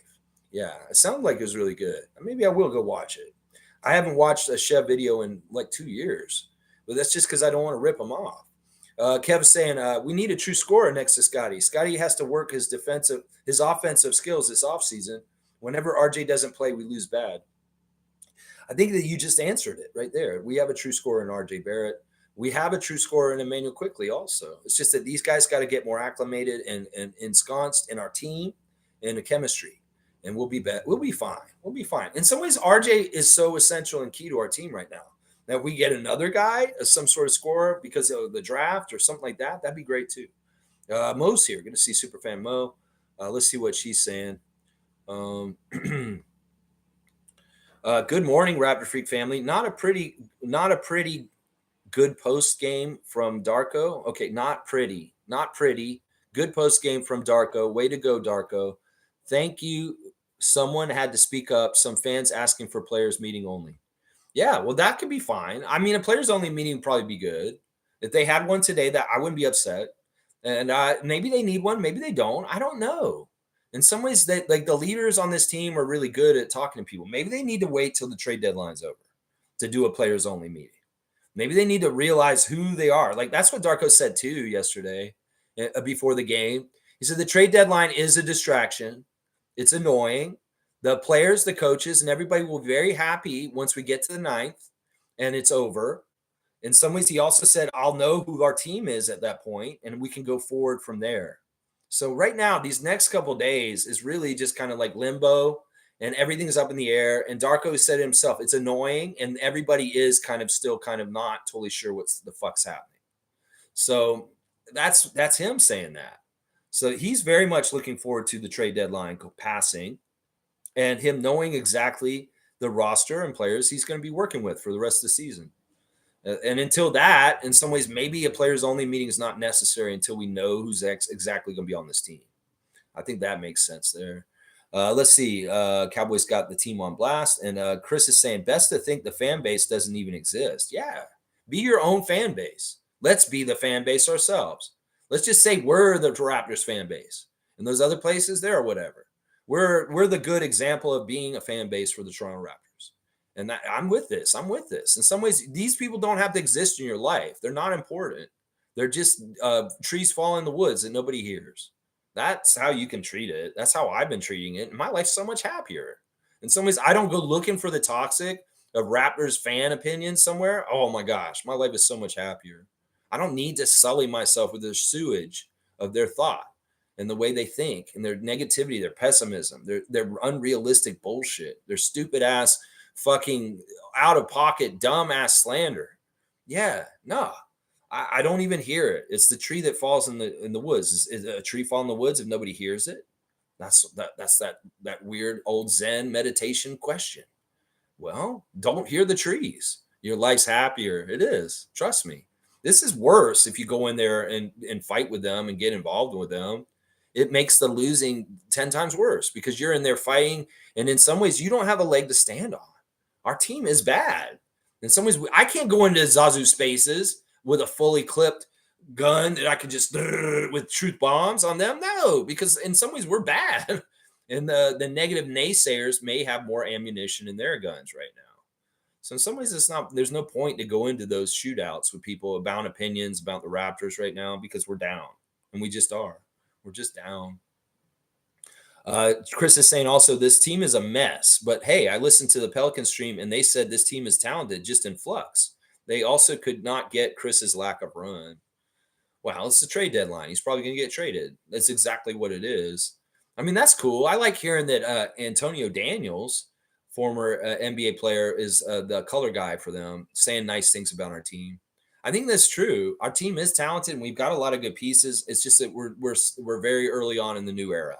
We're very, very early on in the Scotty era, the truly Scotty era. Infamous saying, I never pushed for this, but I understand now, in my opinion, we need more Canadian players on this team. Jalen from day one gave me the impression that he doesn't want to be here. I don't think that's true. I mean, Monique met Jalen McDaniels recently, and he was flattered that she knew who he was. I think he's a lot more humble than you think. I think in some ways he may smoke marijuana, and he may have a little bit of that glassy, like kind of aloofness, kind of a little bit of like, ooh, loopy kind of. I get that feeling from him. But I'll also say he's very talented, and he's not a bad project. I don't regret them bringing him in this year. I feel like he's been an interesting, weird kind of X factor on a roster that hasn't been totally discovered or developed completely. So there's some promise with him. There very much is some promise with him. I feel like Javon Freeman Liberty, Kyra Lewis Jr., and a couple other people really don't want to be here, but not Jalen. Jalen seems like he's been happy to be a Raptor. So I don't get that impression myself.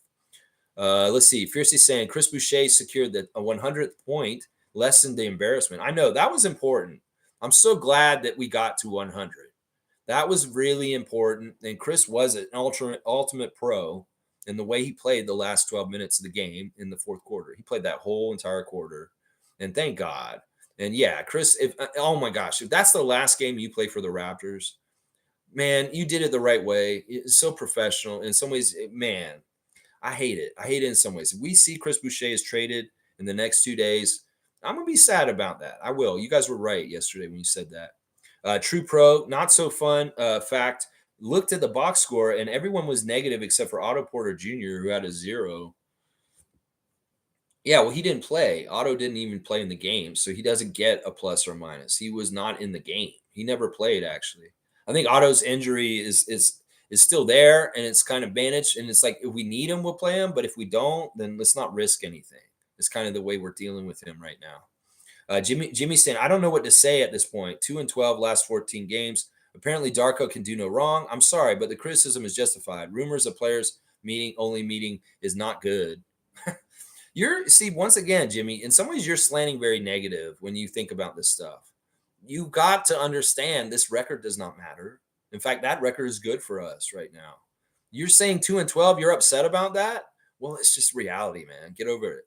Get over it. We lost. Okay. We're going to hopefully keep our pick. Let's game this to be the right way to help our team.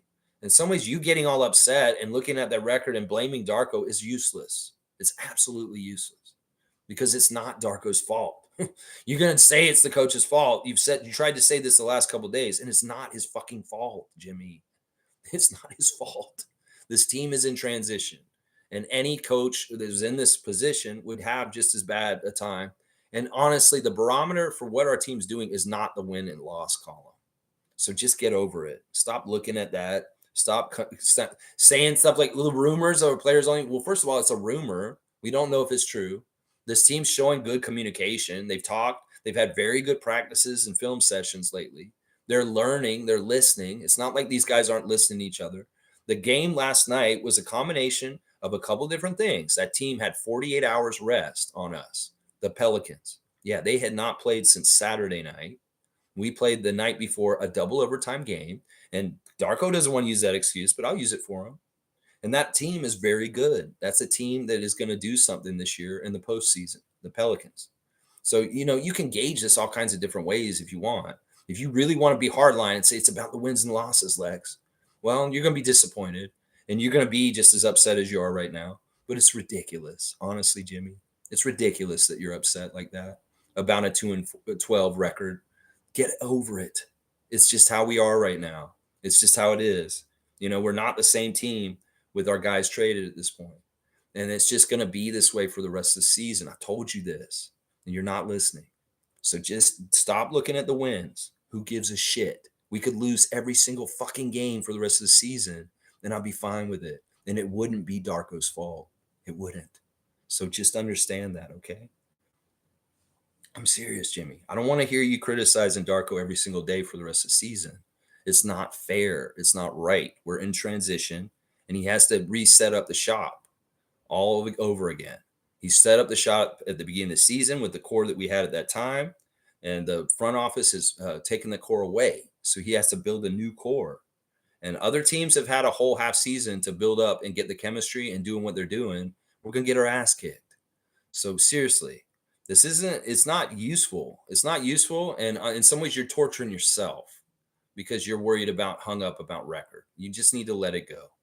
In some ways, us losing these games is good. Let's just put it that way. I'm going to tell you that right now. Jimmy, when we lose, tell yourself it's good right now. All right. Telling yourself it's good. Oh, I'm glad we lost last night. It's embarrassing that we got routed, but I'm glad we lost last night because that may mean we get to keep our good draft pick. Seriously, that's the way we have to go right now, Jimmy. That's the positive way to go with this. The positive way to go with this is to go with the losing, at least for the rest of this NBA season. Because this season's a write-off. It's a wash. What the fuck do you want us to do? Do you want us to try and make the play-in right now? What's the point? What's the point? It's going to be a fail if we try and rise up and get the play-in right now. It's going to be a fail. It's not like if we got through the play-in, we're going to go out in the first round. And honestly, that's good experience for Scott, but in some ways it may fuck up our draft pick. So I don't know. In some ways, it's like whatever. If we eat it and we don't, and they get our draft pick and we still lose and we don't get in the playoffs, and everybody's going to be like, this has been a complete fail. So what? It's just now. And then we played up the stupid part of the thing with the deal with Jakob, and it's over and done with. And we get our first round draft pick next year, no matter what. And we're just going to game the positive side of whatever happens. Okay? And we're going to lose right now. That's losing for the future to win later. That's what it is. That's what it is right there. Yeah, Din Loud's here. Din saying, I've always loved Boucher, and it'll be sad to see him go. He's been a great Raptor. I'm with you on this. I'm completely with you on this, Din Loud. I'm going to give you a dunk for saying that because I'm with you. I love him too. And it pisses me off that we may not see him on our team anymore very soon. Because honestly, I don't like that. I do not like that. I want more Canadians on this team, like somebody just said too. Let's see. Cowboys saying, good job, Boucher. Let's go, Grady. Wayne saying, if we woulda, coulda, shoulda. If we shoulda, maybe we shoulda. Jeff is a miss for a front office. Jeff, who's Jeff?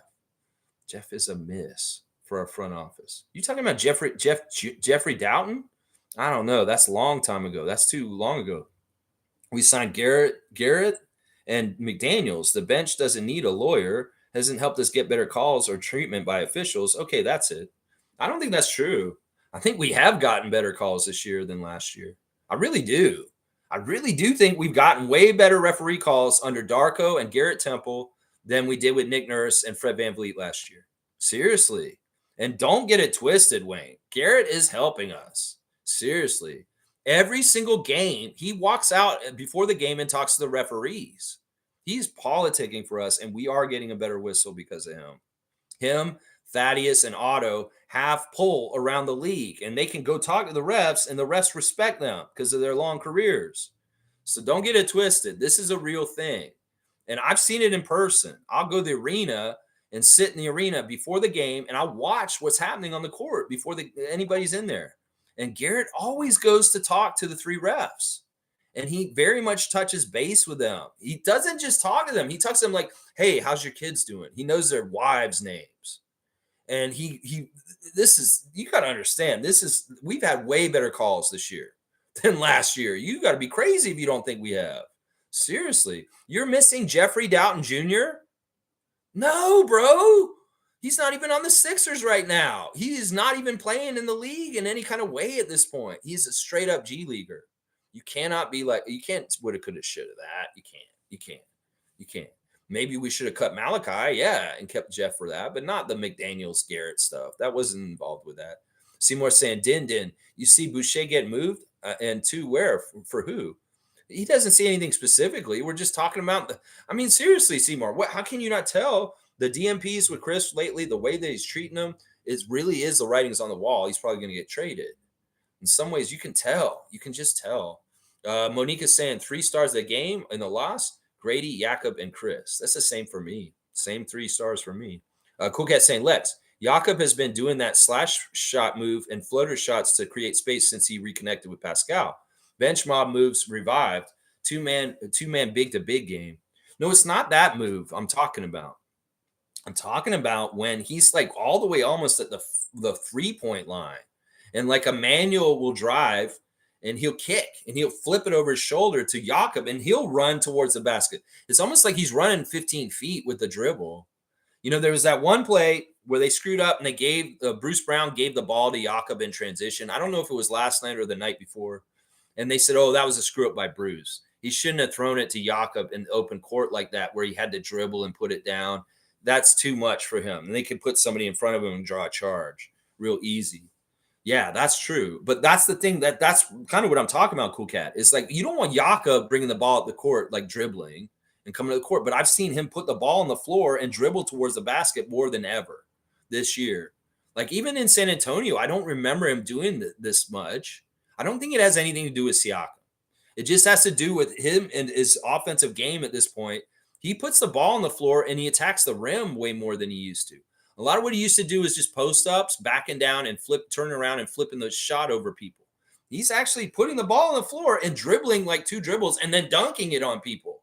That's something, even last year with Nick, I didn't see him doing that as much as he's doing this year with Darko and the team we got this year. It's very new. There's 2 things about Jakob that are very new. That and his free throw shot has changed. He has a new free throw shot just in the last month. And it's a way better one. He's going to shoot better free throws for the rest of the year because they finally worked with him and got him a better technique. He has a better action off his hands with his free throws now. You watch, you pay attention, you can see it. It's different from like November. He changed it around Christmas. It's very interesting. Let's see. Fiercey saying, okay, I'll go back to Raptors tonight and official channels later today to spit more fire. Yeah, I'm pumped and fired up. There you go. If you want to get in there, Fiercey, just know which ring to get into. Don't be just going into every independent, half-assed, outlaw mud show fucking wrestling ring. Get in the big one, the WrestleMania ring, the one that matters, the one that everybody will see. And that's on Raptors Official. Cowboy saying, I'm going to try and be there next time. Raptors Tonight's live. Okay, do it, Cowboy. We always want reinforcements in there. Let's grow. Yeah. I thought Wara was going to have a poster dunk and he passed it. He's gotten so close on a couple of these where he throws them down. And they just don't go down. They're like flying all over the place. It's hilarious. Scotty's reaction to the almost dunk by Jordan Wara last night was hilarious. He was kind of like smiling, but also kind of like, it was hilarious. Infamous saying, in my opinion, Lex and Chev are the only true Raptor fans with content on YouTube. Both of you are real ones and respect the content. I respect the content you do. I appreciate that, Infamous. So I can't fake this. In some ways, you can't fake if you really love the Raptors or not. You really can't. Like in some ways, people will act like it and like, I do love the Raptors. But in some ways, you can tell who's not really a real one. In some ways, he's like, look, a lot of you content makers, you just want to have opinions and be important on TV. And that's all you care about. You just want to be important on your YouTube, on the computer for other people. In some ways, you do things for the wrong reasons. I'm doing this because I love this team and I want to see them win. And I'm passionate for this team. And my passion for this team attracts other people that share a passion like mine. And that is important. And Chev has a passion. I have a passion. People that have passion for the Raptors will find us and we will be birds of a feather. I appreciate that compliment, Infamous. I love being a birds of a feather with Chev, NBA Chev. I do. Din Loud saying, not sure, but I see him as always energetic and a consummate professional. Maybe the Knicks want to unlock Precious Part 2. Yeah, I don't know where Chris would land as far as if we did deal him this week. This is very interesting. In some ways, he can't be packaged with Bruce Brown. So the noise around Bruce Brown is a lot more noisier. He's probably the most likely to get traded, although we've heard Gary's name a little bit this week too. I think that the three names that have been talked about the most are Bruce number 1, Gary number 2, and Chris number 3. You know, I think the talk about Dennis and Jakob is not so like for real. Maybe the Dennis stuff is number 4. Dennis might be the 4th person most likely to be moved from us. But the Jakob stuff's not. That's not something that's going to happen. Trust me. That's not going to happen. Let's see. Cool Cat saying NBA Chev warned about what is happening to Scotty. Now why he wanted Pascal around to help him. Chev said now he has the mantle. He has to fire up the belly and be aggressive. Your players will follow. Yeah. In some ways, this is the schedule of Scott. When he's feeling it and when he's ready and when he realizes it, when he does it. In some ways, we can be impatient with him. In some ways, it's not totally like he can just do it and it's, just get it over with and do it. No, some ways he has to figure it out and it has to be conducive to settings. I don't think the game last night was conducive for him to have a bounce back game where he got the chance to show that if he gets in a clutch moment, he will take that opportunity, he'll succeed. Obviously, it was a blowout. Obviously, in a lot of ways, they were underwater for most of the game, and they were just trying to stay, keep their head above the water, and they couldn't. So, in some ways, it wasn't the game for him to come back and prove something, maybe to Chev and I, about what we were saying yesterday. I'll bet you if he gets that game against Charlotte, maybe we'll see it on Wednesday. Yeah. He's like, he doesn't want to look. Cowboy saying, will be beast mode will come true. Scotty Barnes will be beast mode. I believe that. Fiercely saying, I know we're not supposed to mention the idiot, but I wonder what he's saying being a huge Scotty fanboy. I don't care what he's saying. In some ways, he's part of the reason why this kind of shit happens. And fuck him. Yeah, whatever he's saying, it doesn't matter. Once again, he could be part of those trees that fall in the woods that nobody gives a shit about. I'm a tree like that to a lot of people out there. They don't want to care about what I have to say. And, treat them like they would treat me. It's the same thing. Some of y'all want to have my voice in your ear. I appreciate that. I'm very thankful and grateful. But you choose that. In some ways, you don't want to have some people's voices in your ear. Well, I commend you. And I don't care what he's saying. In some ways, if somebody went and checked and they came and told me, I'd be like, yeah, I realize he'd probably say something stupid like that. Chris is saying, I hoped Scotty was going to bring it, but nope. My opinion is that he is a glue guy who now has to forge himself into a game finisher. He's not there yet in his sad feelings, but he has to be professional. Once again, I think that's presupposing something too much, saying that he's in his sad feelings. In some ways, I've seen him smiling. I see it, this is a grind and it's tough. Losing sucks. It's hard on people. And yeah, losing teammates, it has been an emotional toll on him, I'm sure.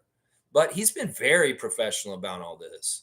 I feel like he's shown up. He's coming to work. He's putting in good effort. I see how professional he is on the court by the way he interacts with his teammates and talks about and organizes things. He cares. That there's one thing that we are not worried about with Scott is he gives a shit. He really does. He really, really does care. And he does want to win. So that's not what the problem is. Now, your opinion that he may be a glue guy, that may be right. Now, this is the thing. Being an aggressive player and taking over NBA games is not in everybody's DNA. We've fought for this with Siakam for a while, with frustration at times. But he's leveled up in his own way over his career. In some games, he has taken over the game and been very dominant for stretches of the game. So it's a work in progress. Some players will come very easily to, like Benedict Mathurin. He can come in as a rookie and he'll do it right away. But some players, they have to work on it, just like a skill, and get better and better at it. And this may be something that Scotty does have to work on as a skill, is recognizing when he needs to take over the game and be the dominant player that wins the game for his team. And I feel like he will have that. In some ways, I think you're too premature in saying that he doesn't have that. I think it's too early to say that, Chris.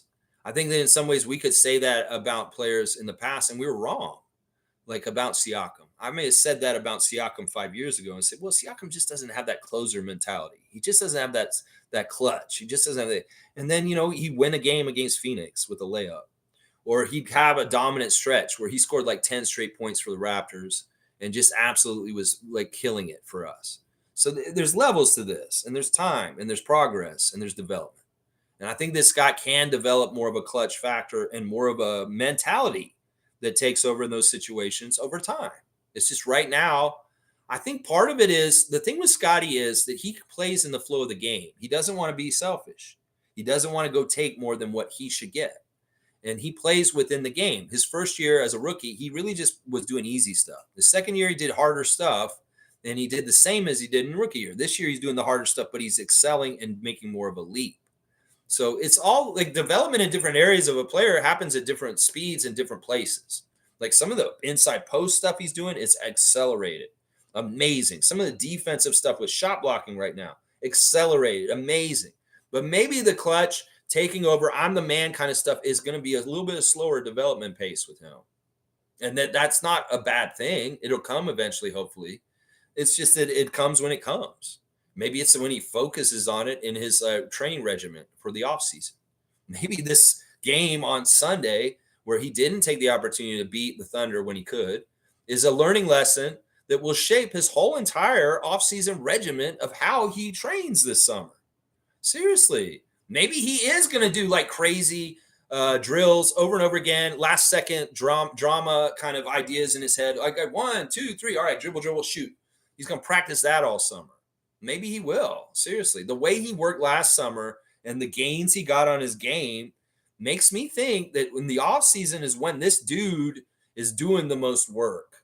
And when he comes back, you're going to see him come back with some stuff. That's what I'm saying. Yeah, copium. Like opium, copium. That's what we need right now. Some copium. Yeah, copium. Yeah, fuck Vince here. I'm with that. Carlos saying people just need to stop watching if they're frustrated. Yeah. Nobody's forcing a gun to your head to watch the Raptors games. If it's so painful, don't watch it. If you can't handle it, I understand. We're busy lives. You got a lot to do. You got to make sure you just make ends meet. Well, sometimes, some ways you don't want to waste your time feeling like a loser watching the Raptors all the time. I get it. Go do other things with your life. Go do the other things. I'll tell you what's happening. If you really want to keep up to date and not have to watch it, you can come check me in the morning. I'll tell you. Chris is saying, Lex, if you pay for a ticket, the players owe you effort. That is how the world works. This is where valid criticism comes from over the last while. Fans will demand effort, and 100% fans are correct. I did not see effort. This is where we're disagreeing. Okay. I think that in some ways you're acting entitled by saying what you're saying. You've got to understand, I've been around teams that have been shitty teams for a long, long time, and fans can demand this, demand that. It doesn't fucking help anything. It doesn't help anything. Do you understand this? Like people getting all upset. If I'm going to pay for these ticket prices and this team's going to be so bad, they need to be better. Does that help anything? No, it doesn't. It's just a bunch of people with pitchforks and torches all angry.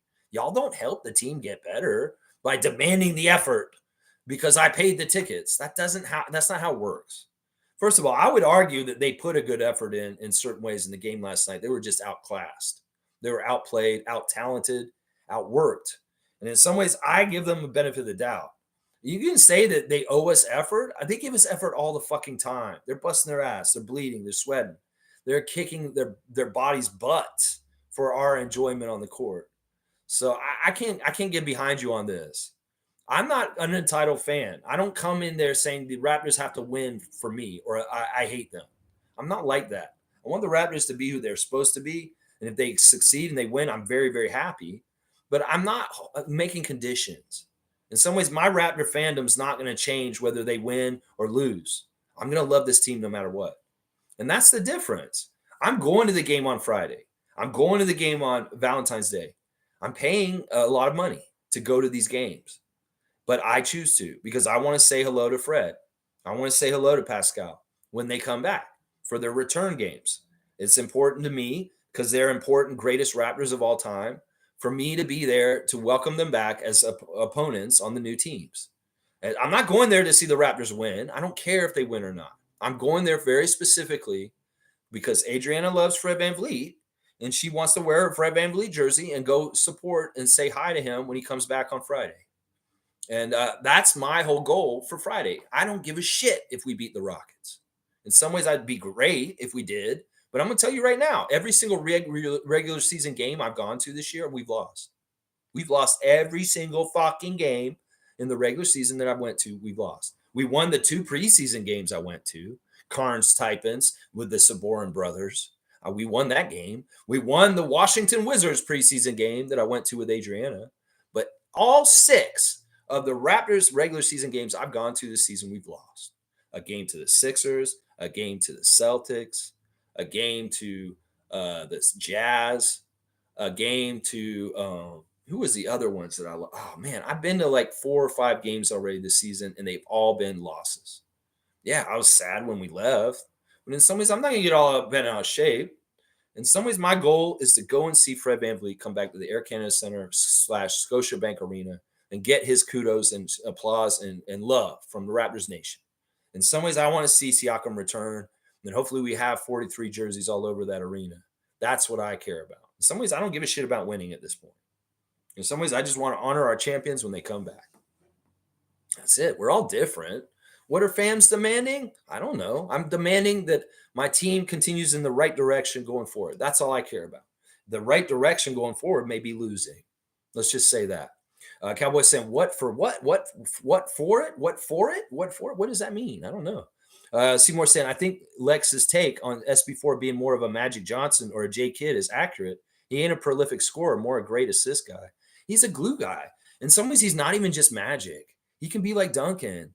I'm telling you, there's 3 sides to him. There's a Magic side, there's a Tim Duncan side, and there's a Kawhi Leonard side. That Kawhi Leonard side, he may be more naturally in his Magic Johnson side more often. But there's a side of Tim Duncan that he could show on defense and team defense that's going to be really good in the future. And that may not have anything to do with scoring. That may be very much like a Bill Russell classic kind of role. But Bill Russell wasn't a leading scorer for the Celtics when they won all those championships in the Sixers. There's other guys on that team that carried the load and scored for them. And Bill did all the dirty work. He did the defensive assignments. He did the shot blocking. He did the rebounding.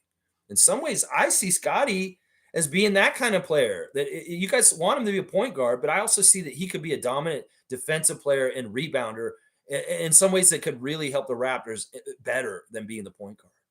Seriously. And then there's the whole Kawhi aspect. We see it. He shows it. He can do the same things that Kawhi does offensively. And that may be the side that he needs to develop the most as he gets later and later in his career, as he matures further and further. So I don't know. I think there's more sides to him than just that Magic side. In some ways, it's up to him which part of him he wants to develop the most. It really is. I think it's defense right now. I think that his key, most important thing that he gives a shit about is the defensive end right now. In some ways, I get that feeling. I think OG really had a huge impact on him as far as being an influence. Cowboys saying everyone slam dunk the like button. I appreciate that, Bradley. Carlos saying I tuned out last night. It's not worth getting frustrated. You don't turn a team around instantly. It'll take time. Yeah. And Carlo tapped out last night. He didn't want to watch the whole game. That's fine. That's his right. You can live your life and do other things. Isaac saying, what is Raptors Nation owed? Well, let's see. What is in the box? Nothing. Absolutely nothing. Yeah. What is this entitlement? It's like they always tell everybody, life doesn't owe you anything.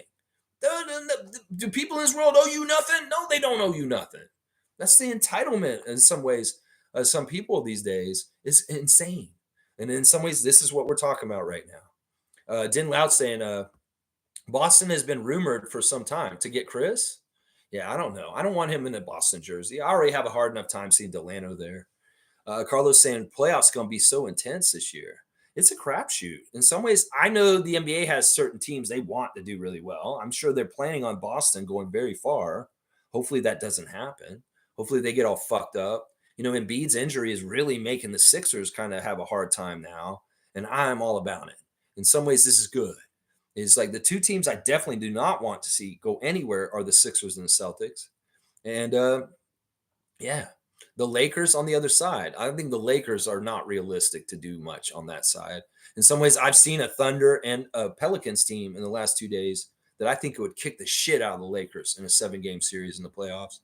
So yeah, it's going to be a fun playoff this year. And I like the ability of any team to come up and get it, just like the Nuggets did last year.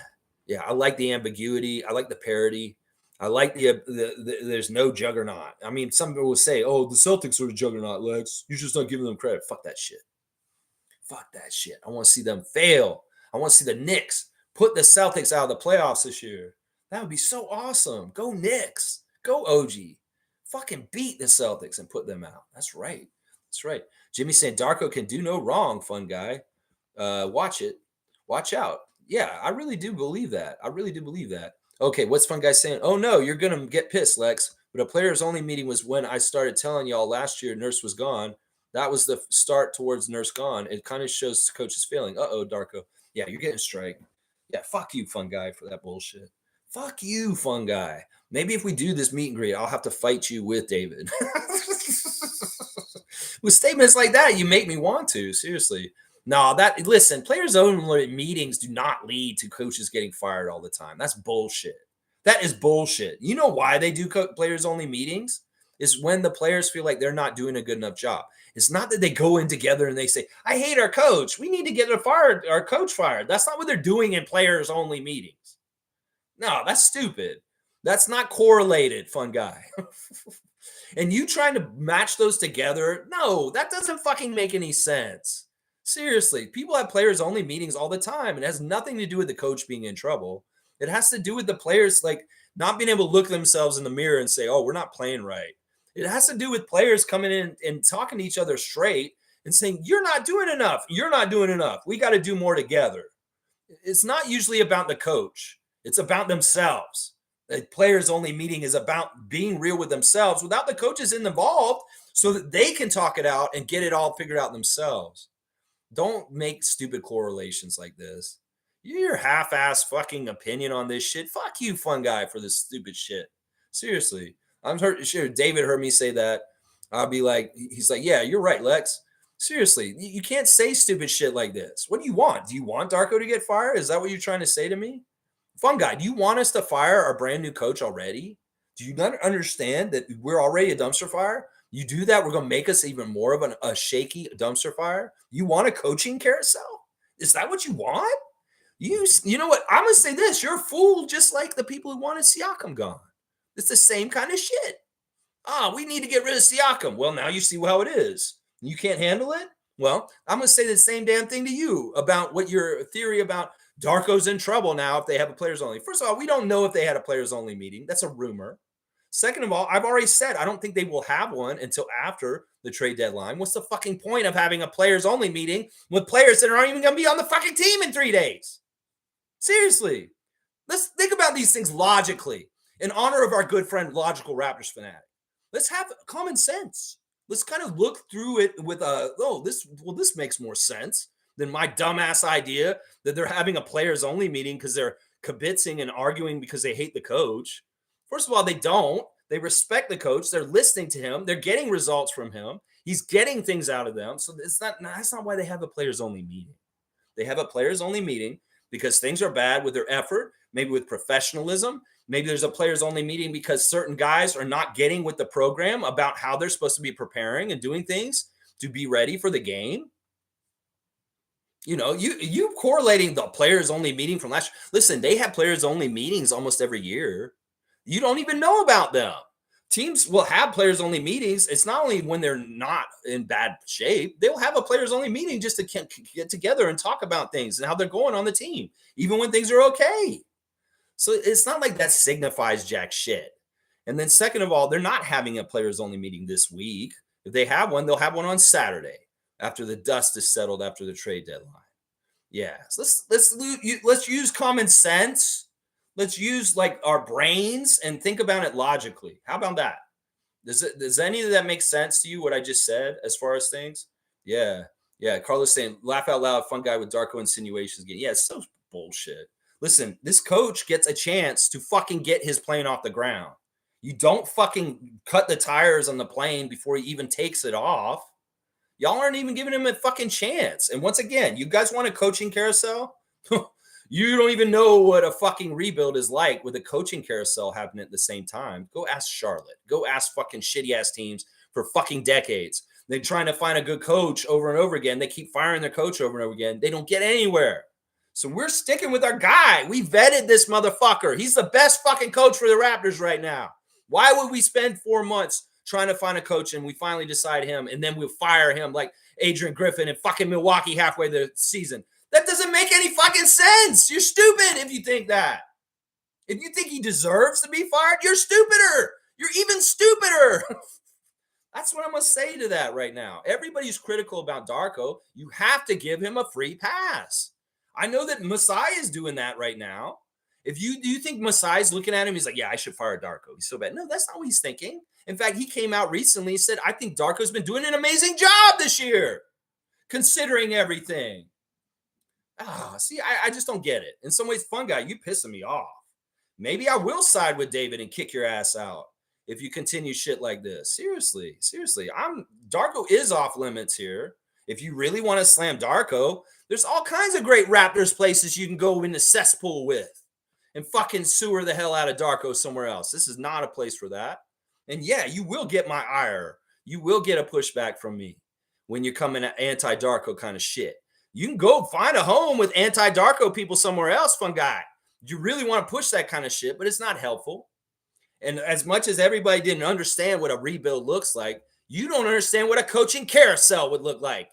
And I'm going to tell you right now, I do not wish that on our Raptors. We need stability at the coaching position, and we have that. You want a fucking coaching carousel, you get it, and you'll fucking feel like the rebuild right now, even worse. So understand that, Raptors fans. They're getting all anti-Darko. Darko this, Darko sucks. He's going to get fired. You're fucking dumbasses. You want to double down on a rebuild with a coaching carousel too? Ooh, you don't know what pure hell is. You do not know what pure hell is at an NBA franchise as a fan. When you get a coaching carousel and a rebuild, you fucking dumbasses, be careful what you order up because you don't want to eat that dish.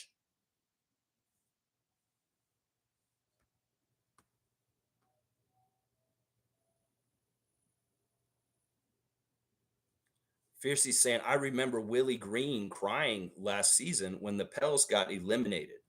Look at them now. It is lit a fire, and he turned it around, even when Zion was away for some time. Yeah, I love that emotion shown by Willie Green. He's a real one. In some ways, I really like their coach. I really do.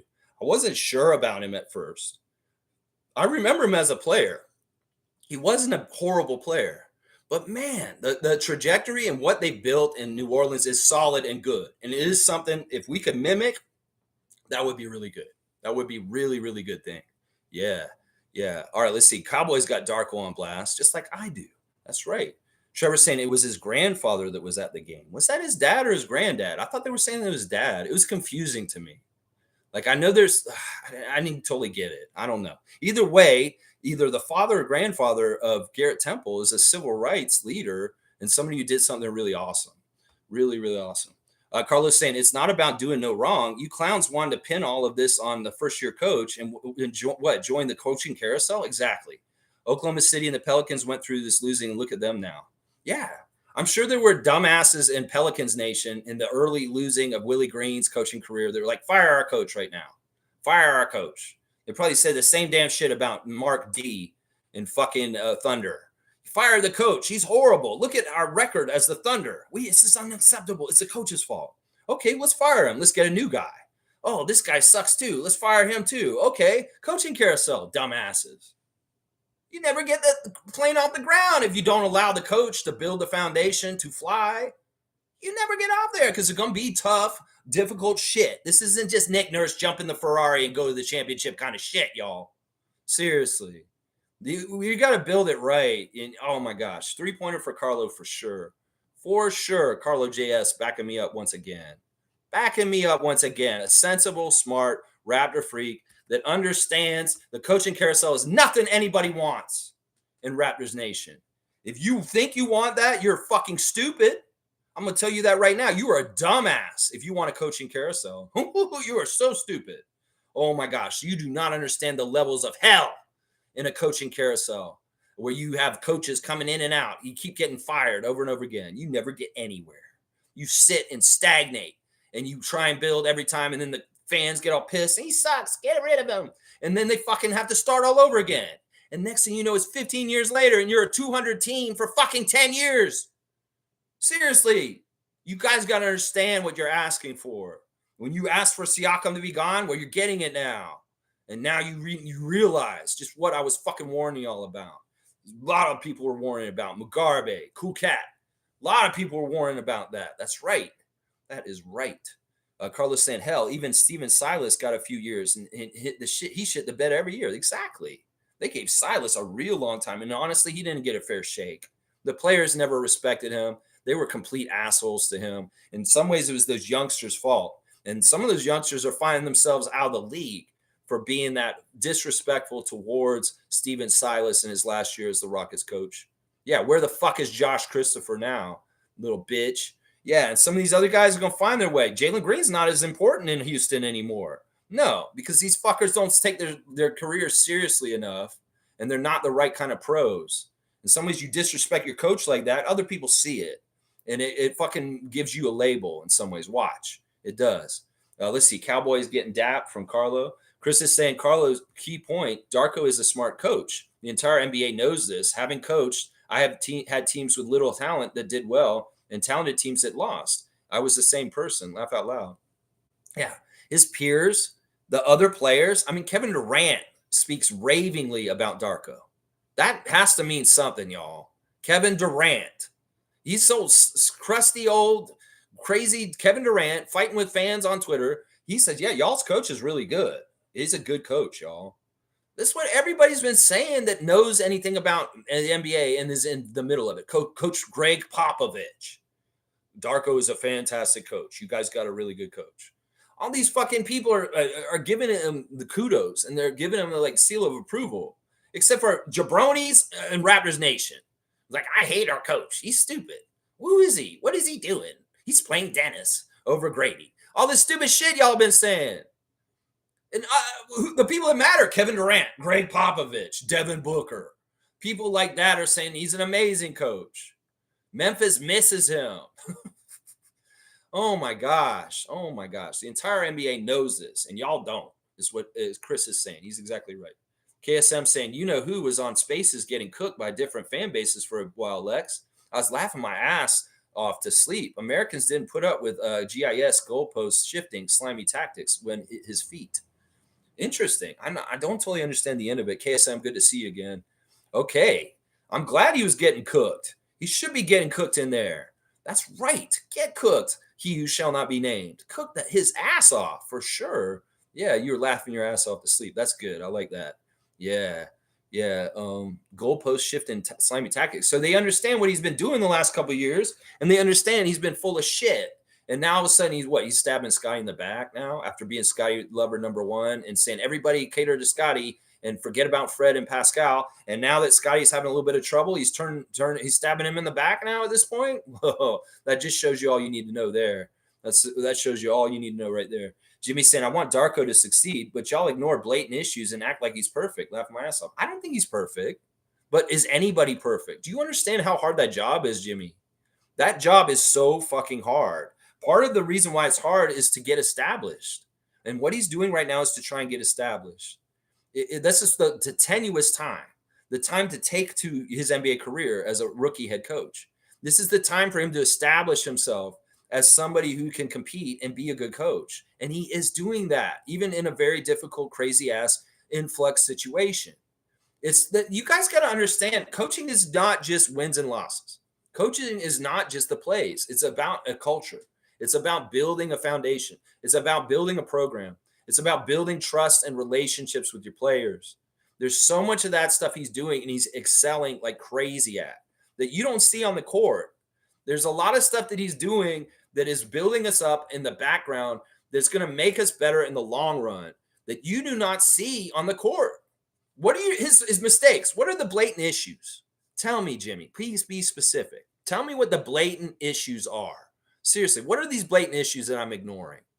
Tell me what they are. If you can give me a coherent argument for what he's doing that is so fucking blatantly an issue, then I'll listen to you. But right now, it's just generic shit. Like, what is he doing that's so wrong? Seriously, that we're not winning?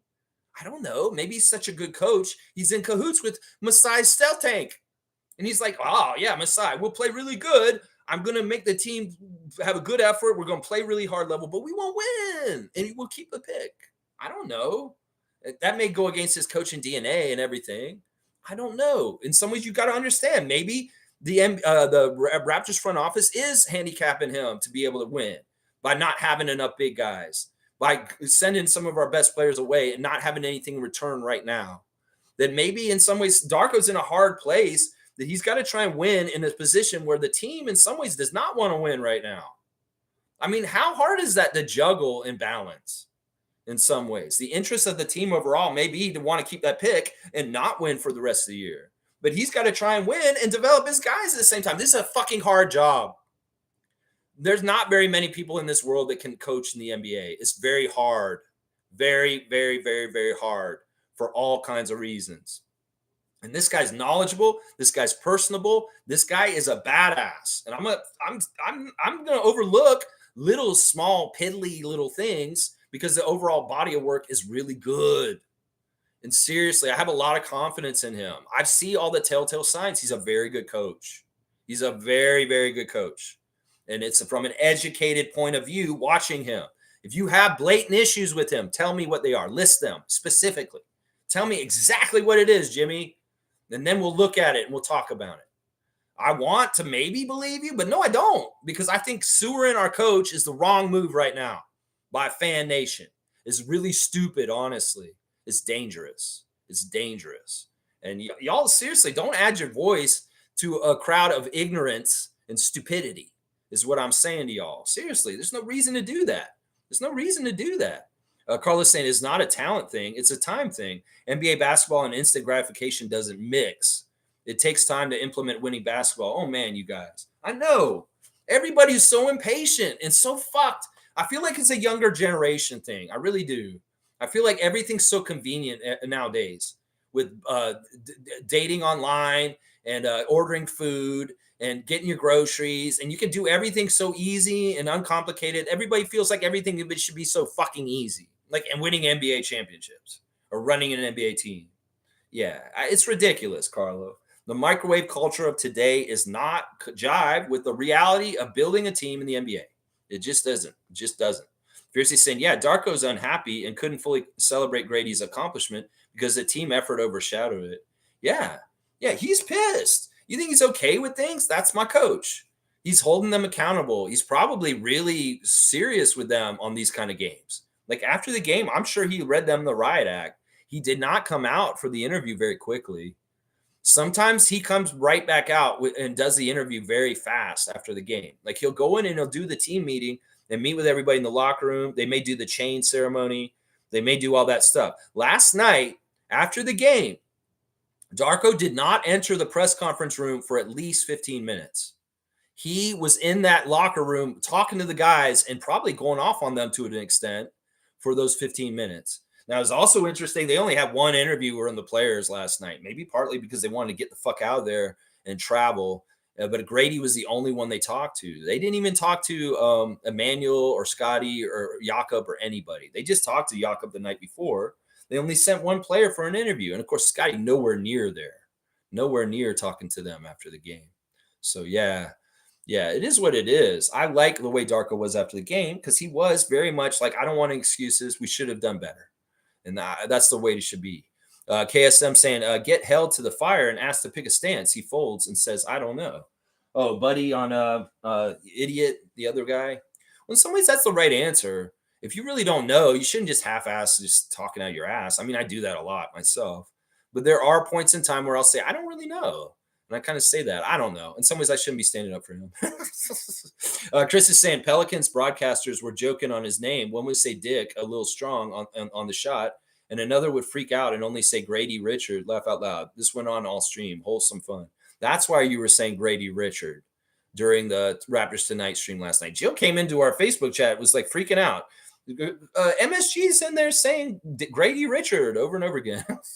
That's like, oh, that's cool. That's kind of cool. I like that. So you got that from the Pelicans. They were saying it. Okay. Carlos saying, I'm ready for Grady to be a starter. I'm not. He's not ready. He's not ready. I mean, if he shoots better than Gary for the rest of the year, yeah, maybe. That's really the guy he's got to take the spot from is Gary. If Gary is not playing better than Grady, then maybe Grady should start over him. That's the only spot you should take is Gary's because they're the same role kind of thing. Let's see. Cowboys saying, keep preaching, Carlo. Yeah, I like that. Cowboys saying alley-oop to me. All right, you can give me an alley-oop for being fiery. I've really gone off the last 2 days in some very emotional, powerful rants. And some of y'all like have told me later, they're like, holy crap, that was really good, Lex. And I'm like, all right, I appreciate it. Getting all worked up. Let's see. Chris is saying, they were bad years back, I enjoy player development, DeMar, and the losses. Winning and losing wasn't important. Yeah, this is the recalibration that most of Raptors Nation needs to go through. I'm already done it. I did it a couple of weeks ago when I was like, okay, this is the way it's going to be. It was really after the Siakam trade. After Siakam got traded to Indiana, I was like, all right, we're not going to compete in any kind of realistic way for the rest of the year. So I'm going into a different mentality about how I look at what the Raptors are doing for the rest of the year. The win does not matter. The win does not matter anymore to me. In some ways, it's great. I'd love to practice getting it as much as possible. But in some ways, it's not the end all be all. And the one thing that I'm judging the Raptors at, and Chris has got it exactly right, it's enjoying the player development, is enjoying seeing the progress and the strides day to day and game to game with them. That's what it is right there. We're growing. We are growing. That's right, Cowboy. All right, let's see. Fun guy saying, yes, Carlo, of course, I'm insinuating. There's levels to this, and obviously my insinuations are relative. If it's too negative for you, don't worry. You'll be fine. There's levels to this. Yeah, and that's why I say I already talked about your comment about the players only meeting and what that's supposed to mean. Yeah, and I'm on the record for what I said. I don't need to go on anymore about it. Carlos saying, we definitely going to grow. I just remember the early DeMar years. We have a great base of RQ, Barrett, Scotty, and Yak, but it's going to take some time. I think this is true. In some ways, I feel better about where we're at in the starting point right now than when Masai started with our team. At that time, that team was not as talented as the one we have right now, I believe. And that team had DeMar, Kyle, and Rudy Gay on it. And in some ways, the rest of the team was really garbage, really, really bad. And they traded and they started fleshing it out. You make that Rudy Gay trade, you get Patrick Patterson, Chuck Hayes, Gravis Vasquez, and John Salmons. And you start making a couple more moves, the Bargnani trade, different things, and boom. The Raptors built themselves up into a championship. And that's what we're at again. We're at 2012, 2013, all over again. And we're starting over. And we're going to have to go through the climb. So what did it take? 2012, 2013, Masai shows up. And it took 6 years for him to win a championship with the Raptors. Well, that may be how long it takes for us, y'all. We're starting right now again. And we got to build it up again. And in some ways, we're a little bit ahead than last time, but maybe not totally ahead. I don't know. We have to gauge this and see. Some progress will go forward, and there may be step backs also. So we're just going to have to see. Let's see. Carlos saying, no, I'm good, fun guy. I'm used to your insinuations. Just calling you out. If that's too much for you, you'll be fine. Everybody's going to be fine. And like I said, if fun guy wants to speak to his crowd, he can go to somebody else and talk all the anti-Darko shit he wants. He will get met with this kind of reaction from me every single time. Every single time. When you see me turn on Darko, it'll be like 5 years from now when it really is evident he is a bad coach. It's not going to be anytime soon. In fact, I'm smart enough to know that we need to give him 3 years. I won't even talk about, I'm going to protect him for 3 years straight, y'all. Seriously. If he gets fired before then, okay, then I'm with the team then. But he won't get fired before then. And y'all can be upset and complain about him all the time, over and over again, and just be miserable about it. And I'll be defending him. Because honestly, I'm going to give him a free pass for 3 years. And y'all aren't ready to do that, are you? No, you're not. You're already talking about how you want him off the team. And I'm not like that. I'm a good supportive Raptors fan. And I understand when you have a new coach, you got to give him a grace period to get things installed. So I'm going to give him 3 years before I start criticizing him. Yeah. So you won't be, this is not going to be a friendly place to criticize Darko for at least 3 years, y'all. Just so you know. Just so you know. Yeah. So if you come in with that garbage, you're going to get the same thing that you got from me earlier. That's what I'm going to say. Chris is saying, I'm saying Scotty Barnes finishes near the rim is not elite. Oh, I thought you were saying he's not an elite player. See, that's the thing. You got to elaborate. Really baby me in the comments. I thought you said he's not elite. Like you're saying he's not an elite player. You saying he's not elite at finishing near the rim. I don't know if that's totally true yet. I mean, he could work on it. He could definitely finish better. But I think that his ability to get the spots and get so close and get such high percentage shots is elite in itself. The fact that they're not going in exactly all the time, that will change. That will change with more repetitions and more practice and more experience. He will make those shots fall. Those shots are good shots. They're all very, very good shots. In fact, it's amazing he gets those spots. That's the hardest part of the whole thing. The making the shots, the easy part.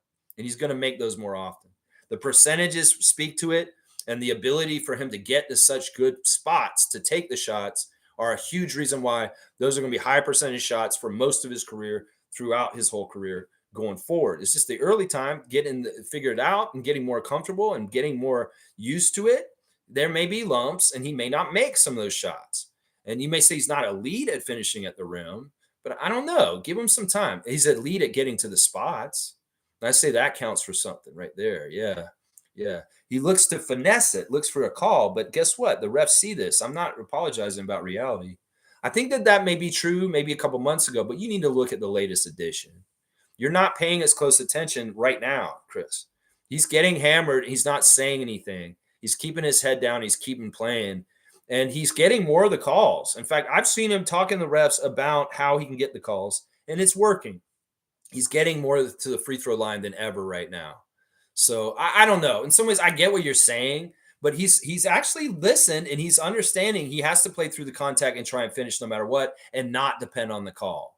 I've seen the actions of what he's doing right now is more in line with that than whining and crying and complaining about the plays. There's often where he gets hammered, he doesn't get the call, he doesn't make the shot, and he runs back down and he's not upset like he would have been maybe 3 or 4 months ago. So he's made huge progress on this. I'm going to stand up for him on this because I see this improving very drastically recently, very much. Cowboys saying the Raptors are just a seed now. Yeah, and we're going to keep watering it, and soon we'll have a huge plant with peppers. Let's grow. That's a great analogy, and I'm going to be going with more of the planting and growing analogies going forward in the future. That's for sure, Cowboy. When you see me get out there and I start growing stuff, yeah, we're going to be talking about the team in the same kind of way. And it is. It's true. Right now, we're germinating. We are germinating. We aren't even a sapling or any kind of thing. We're just a little seed that's going to have a little leaf poking out, trying to start growing a little bean plant, something like that. Fun guy saying, oh, I'm fine, laughing my ass off. I never worry. Very rarely am I wrong. I've heard y'all rebuke for years because it's so negative and toxic. And then, ta-da, they happen as I said. Laugh my ass off. It's normal to me now. You know, you're starting to become a villain. Seriously, what are you so fucking proud about that for, fun guy? You're proud that you were right about the demise of Nick Nurse last year? You serious? You're proud of like being so anti-Fred last year and then like saying things that, oh, I was right about Fred this whole time. Why do you take pride in that kind of shit? That's destructive. That's negative. And in some ways, you're the asshole that says, yeah, I told you we sucked and I was right. I don't fucking like people like you. I don't like fans that are like that. You want to is it more important for you to be right or wrong than the Raptors winning? Seriously, because that's what your priority sounds like. Is that your priority is, oh, fun guy's right. I told you I was right. You're not right on this. You're fucking dumbass. The players only meeting, that rant that I went on, you can go listen to it 5 times in a row. And hopefully it gets nailed through your head. Seriously, it's a dumbass take. And I skewered it earlier. And if you listen to what I said in a logical way, you'd understand how idiotic your take was earlier, that you feel like Darko's in trouble. First of all those guys respect and love Darko. None of the players have a problem with Darko. The fans are the idiots that have a problem with Darko, like you're dumbass. So that's what I have to say on this, fun guy. And I don't mean to get personal, but you're pissing me off. And if you want to revel in being a villain, well, I'm going to give you your second strike right here, and I will ban you from this channel. I don't like the way that you and David have been going at each other. And honestly, David is a real friend of mine. I know in real life. And in some ways, if I had to pick between him and you, I'm going to pick him. Because honestly, you're coming off as a real asshole with this comment right here. I told you were right about a couple things last year, and you're acting like you're always right. Fuck that. You're not always right. You may have been right about one thing last year, and I circled around and said, yeah, you were right about that, fun guy. But don't get it twisted. You're not fucking right 100% of the time, and you're not right about this one. In fact, you sound like a fucking dumbass. You sound like a villain. You sound like somebody who's not a real fan, because you want to be right about the demise about the team. You want to be right about all the problems last year. You want to be right about this year. Okay, here's your fucking cookie from David. Yeah, I got one from David for you personally. Here's your fucking cookie for being right, fun guy. Do you feel good about it? Do you feel good about it? Because seriously, I'm about had enough of your shit. I'm right about up here with you. And you put that last little bit of the water, well, you're going to be gone. And you'll be gone for good this time. Seriously. Because this one will take and it will stick. And I'll do it in the honor of my good friend, David Saborin. Yeah, I will. I will. Carlos saying, rarely wrong. Laugh out loud. You take L's every day. Yeah, I'm with Carlo on that. I'm going to give Carlo a dunk for that. I don't normally like the interaction of people versus each other, but Fun Guy seems to be involved in it very often. And you know what? He's open season. Carlo, you want to attack Fun Guy? You go right ahead. You go right ahead. He's going to make himself a villain on this channel. You want to put yourself in the same category as that fuckface Robert Pencer? You go ahead, fun guy. That may be your tribe. Maybe you fit in real nice over there. And with your anti-Darko bullshit that you're talking about today, go right on over there. You got a new house you can go inhabit, and it won't be this channel. Seriously, you better watch yourself right now. You calling him on crack? He said, I knew you were David's butt buddy since that one day. You're new, bud. Know your place. I'm never wrong. Carlo JS has been here a long, long time. And you're done, bro. You're out. You're out. You're out for good. You are out for good. Goodbye. Fun guy, fuck you. Get the fuck out. Hasta la vista, baby. And you will not be back. No, you won't. I'm not going to have any leniency with him. I'm not going to miss this because I'm sick of his shit. And David Saborin, I fully am on your side. And fuck you, fun guy, with your bullshit. There you go. Carlos laughing at him. Very mature, my friend. Very mature. There you go. Yeah, he's done. He's done. Carlo JS, you're a good man. And fuck that guy with his bullshit. Acting like, oh, he's always right. You motherfucker. You motherfucker. No, you're not. You're not always right. There you go. All right, let me see. Where are we with this now? Holy crap. Yeah, he's had a lot of bullshit in there afterwards.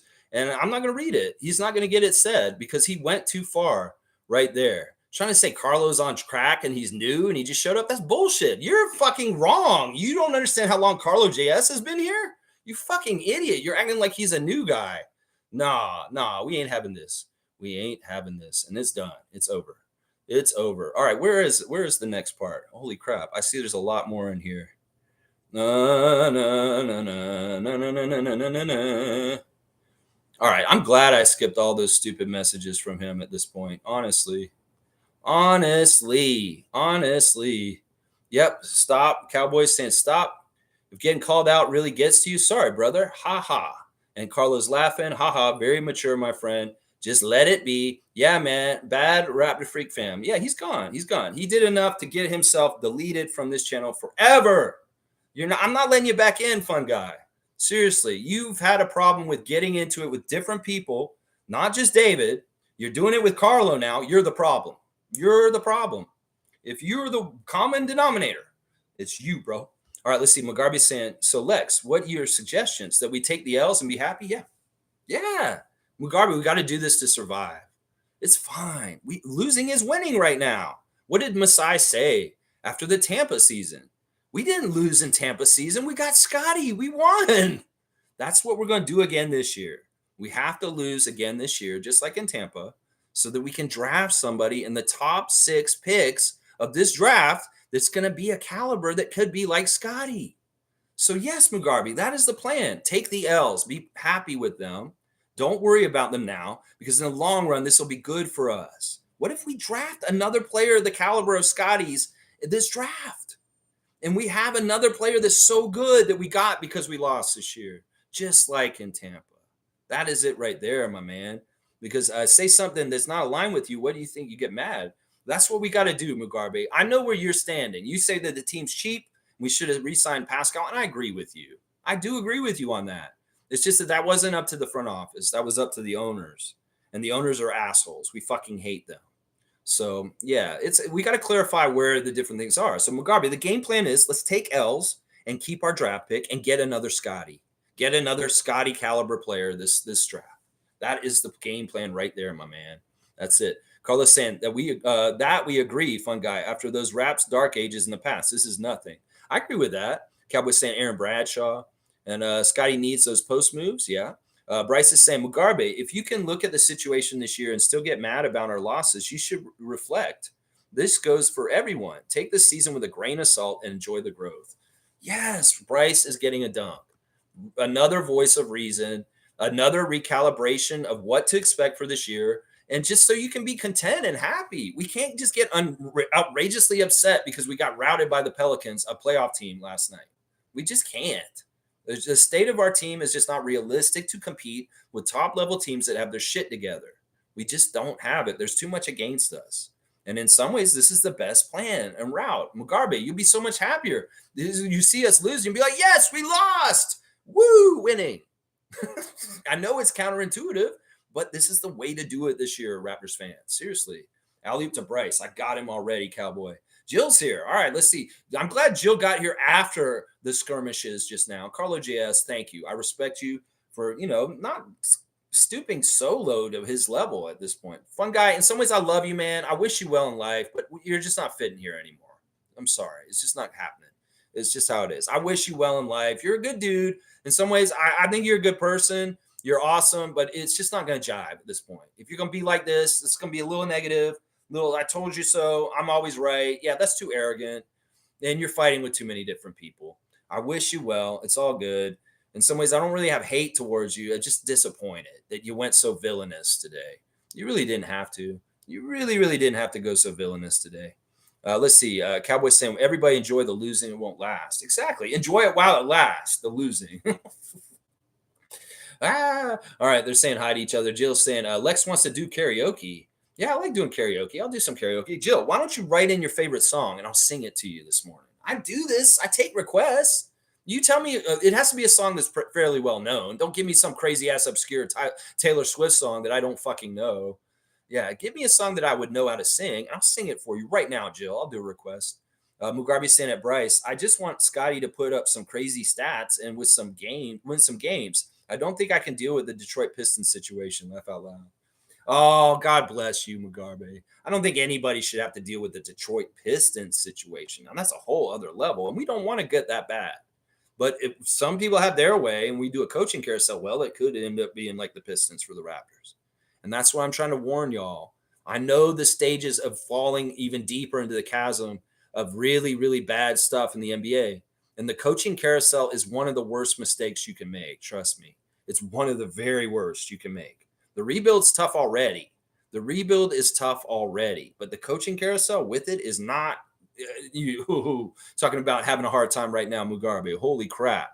Holy crap. I'm with you on this. I want to see Scotty put up some crazy stats and so show something like he's pissed that he did not make the All-Star team. I'm totally with you. Yeah, Scotty does have good stats, crazy stats on the down low. So I agree with that. Blackhawk saying yeet, no yeet. Okay. Jill saying I shed a tear when I heard Shev's video. You won't rip him off. You're two different people. I know, but in some ways it's more like takes. Like I want to have takes from my own mind. And if I hear him, he may influence me and kind of give me takes. It's the same reason why I can't watch the Raptors tonight anymore either. Is if I hear Jack Armstrong and Leo and Sherman and Alvin say certain things during that show, I may say some of the same things. So I don't watch them so that if I do say the same things as them, I came about it on my own. But yeah, we have different styles for sure. But in some ways, I also don't want to rip them off. It's important for me to have my own voice and not have the ideas that they have.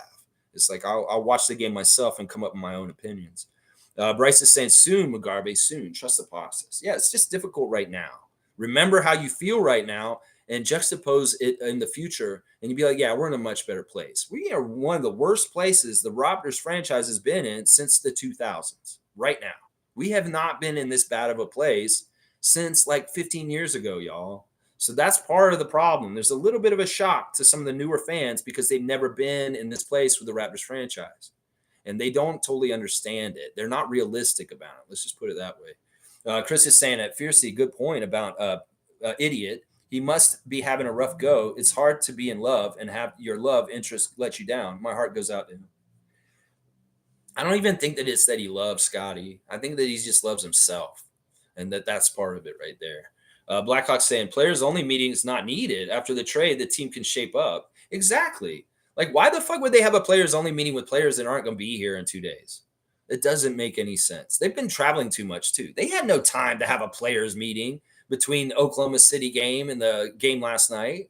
They're going to have a players only meeting today. Okay, Bruce, come in here, players only. I'm going to get traded in like the next 24 hours. Why am I in this players only meeting? Oh, well, let's wait till Friday. Maybe we'll have a players only meeting on Friday. Let's see how we do against the Rockets on Friday night. And then maybe we'll have a players only meeting on Saturday. I don't know. If they're having players only meeting, once again, it's not about the coach. Whoever thinks that the players only meeting is because we want to talk about the coach without him being in the room, that's stupid. You don't understand the point of a players only meeting. The players only meeting is when the coach is not getting through the players to get to do what they're doing. The leaders on the team step up and they say, hey, everybody, we're going to come in here. We're going to get our shit together. And we're going to have Thaddeus and Garrett and Otto and Dennis and them stand up in front and tell everybody how we need to do better. That's what the players only meeting is. It has nothing to do with the coach. It's not like they're coming behind his back and they're like, yeah, we need to get him out of here. Like they're a fucking survivor tribe.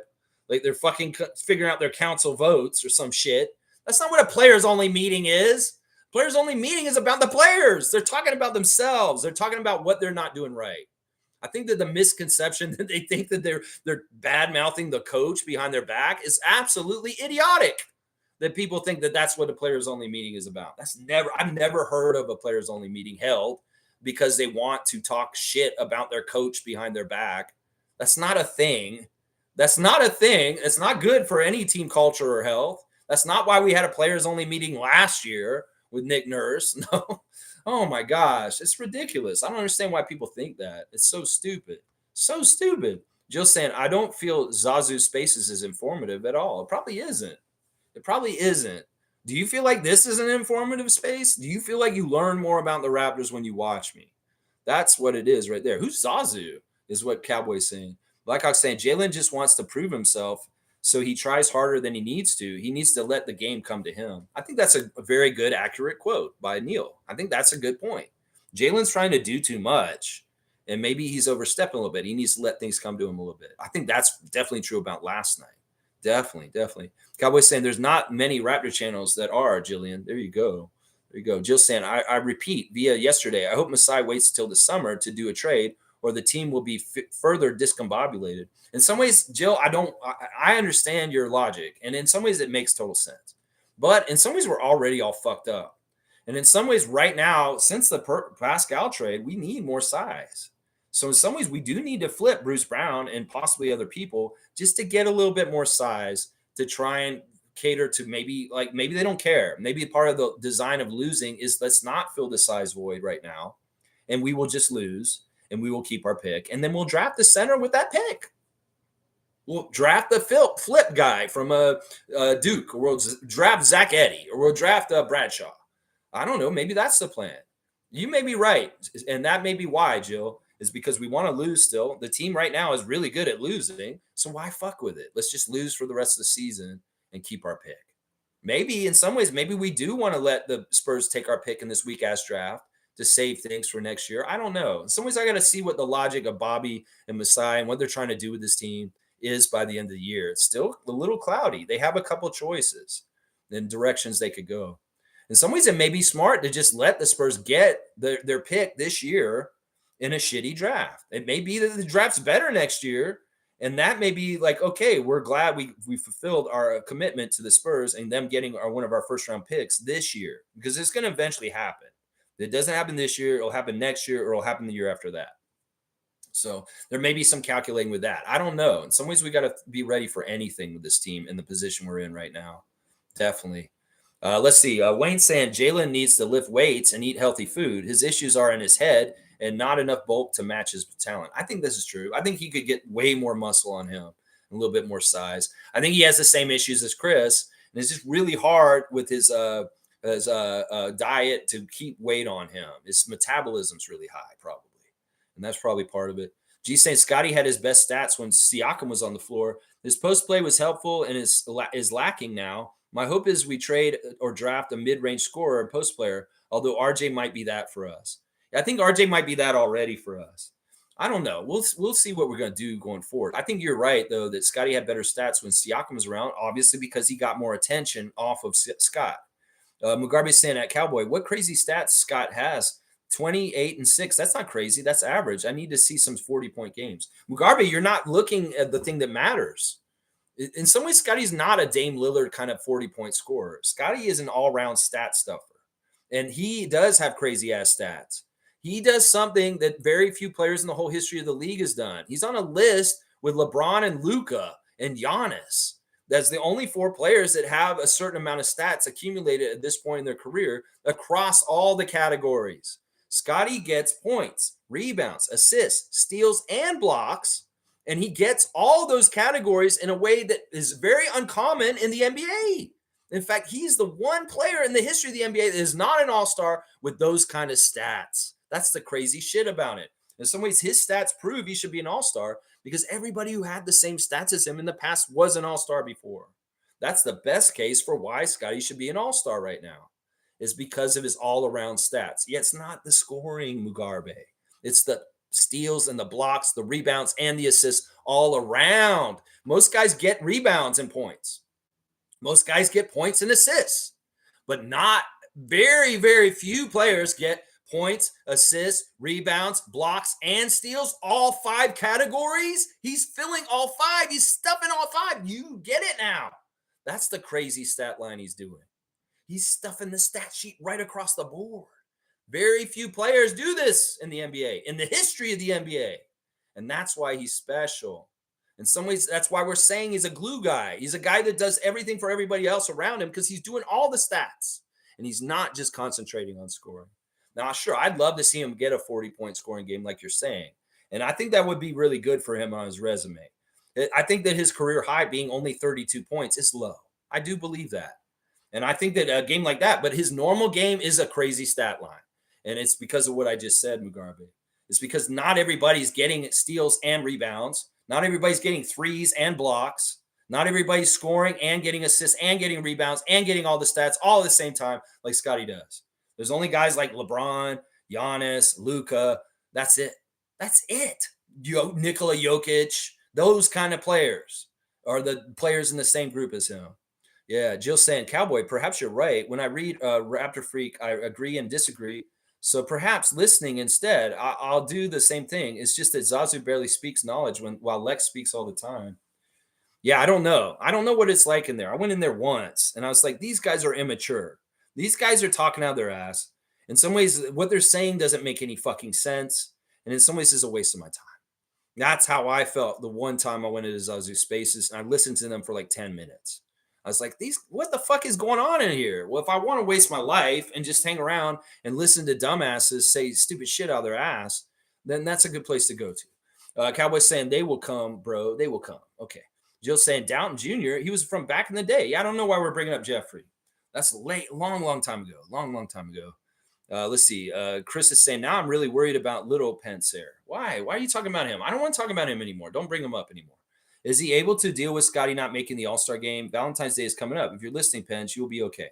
All right, don't bring him up anymore, Chris. Seriously. The door was open a little bit today, but it doesn't mean let's just keep talking about him. Fuck that guy. I don't give a shit. In some ways, he's not good for Scotty. He doesn't understand Scotty, even though it's so pathetic the way he fucking kisses his ass in some ways. Because in some ways, he's been very anti-Scotty on the down low, and he doesn't even realize it.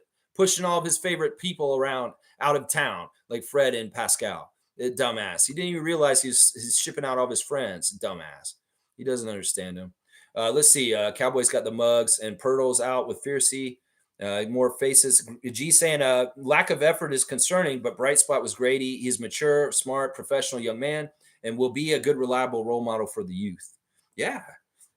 I get why y'all are saying there was a lack of effort, but we really can use that excuse, even though Darko doesn't. You're going in against that physicality of Jonas and Zion is deflating. It's like, oh, fuck, we just dealt with this. In fact, I really give Scott a lot of credit. He did 2 totally different kind of defensive guards in 2 nights. Guarding SGA to guarding Zion is very night and day. And the fact that he did capable enough guarding on both those guys to a degree, he was having some success with Zion and stopping him with the close baskets. Not all the time. He was getting through and powering through. But also Scotty was putting up pretty good resistance and strength against Williamson. And the fact that you see that, and the night before you see him with speed and lateral foot quickness, keeping up with SGA and trying to guard him, that is a super talented defensive player. And this has nothing to do with the stat sheet. This has nothing to do with whether he scored 40, whether he got all those stats or not. This is exemplary defensive stuff like OG would do. And in some ways, that is the interesting thing about what's going on with Scott right now, is he's taken the number 1 defensive assignment. And he's taken those really crazy players that he's trying to guard right now. Really, really crazy. That is really impressive to me. Honestly, that's a bright spot to me, is Scotty wanting to take those tough assignments and having varied results. Some of it is very good. Very, very good. Wayne said, not hating on Garrett. Respect our vets. However, resetting still needs continuity. Younger cohorts with longer term potential is better, sadly. Jalen is not it now. Ridiculous to trade Boucher, not him. Yeah, I trade McDaniels. Maybe they can trade McDaniels. I don't know. In some ways, he's like so small potatoes on the team. It's like I don't really get all bent out of shape about what's happening with Jalen McDaniels. He could be promising later, but if it's like it's not like he's a big enough deal to get all worried about. That's how I feel about it. So, I mean, I get it. Some of these older players that are on our team right now, they may be gone very soon. It may be the very early one. We may keep one of them, but the 2 of the other 3 will be out and not around next year. I think Otto is probably not going to be on our team next year. I would say that's probably for sure. It may very well be Thaddeus is not around anymore. And Garrett may be the guy we do keep around. I don't know. In some ways, I'd like to keep some of the veteran leadership. It's very valuable. Like if it's next year, we don't have any of those 3 older guys, Garrett, Thad, and Otto, but we have Dennis. And Dennis is that guy next year. I don't know. In some ways, the veteran leadership is still very important. You don't necessarily want to be the Thunder and have SGA be your veteran leadership. That's not necessarily good. And he's a special player that can do that as a young player. Not many players are like him. G saying, rumor alert, D'Lo has been linked to the Raptors in trade talks. That probably has to do with Dennis or Gary. Those are the 2 players the Lakers covet from us. They want Schroeder back, or they want Gary Trent Jr. Now, I don't want to trade either one of those guys for D'Lo. I don't value D'Lo over those 2 guys. Some people in our nation may think that D'Angelo Russell's better than Dennis Schroeder or Gary Trent Jr. And they may be like, yeah, let's do it. But not me. No, not me. I'm not into that. Okay, drink water. I said I was going to go short today, but I'm always going long, obviously. Mugarby is saying Lex and Chev is the real Raptor fans, but Lex gets mad too quickly. Laugh out loud. That's just part of the fun, Mugarby. You know it's all in fun and jest, except for with Fun Guy today. He wanted to turn villain, and, well, it went really bad. And like I said, he was a common denominator with fighting with different individuals on this channel. Well, I had enough. And today was enough. In some ways, he probably thought he could get away with some stuff because David went away yesterday. But I was like, look, no, I'm not about this. You're not going to turn off other people on my channel by being a jackass. And if you're going to come at a good Raptor freak like Carlo JS, like honestly, Carlo JS is one of the best Raptor freaks on this channel.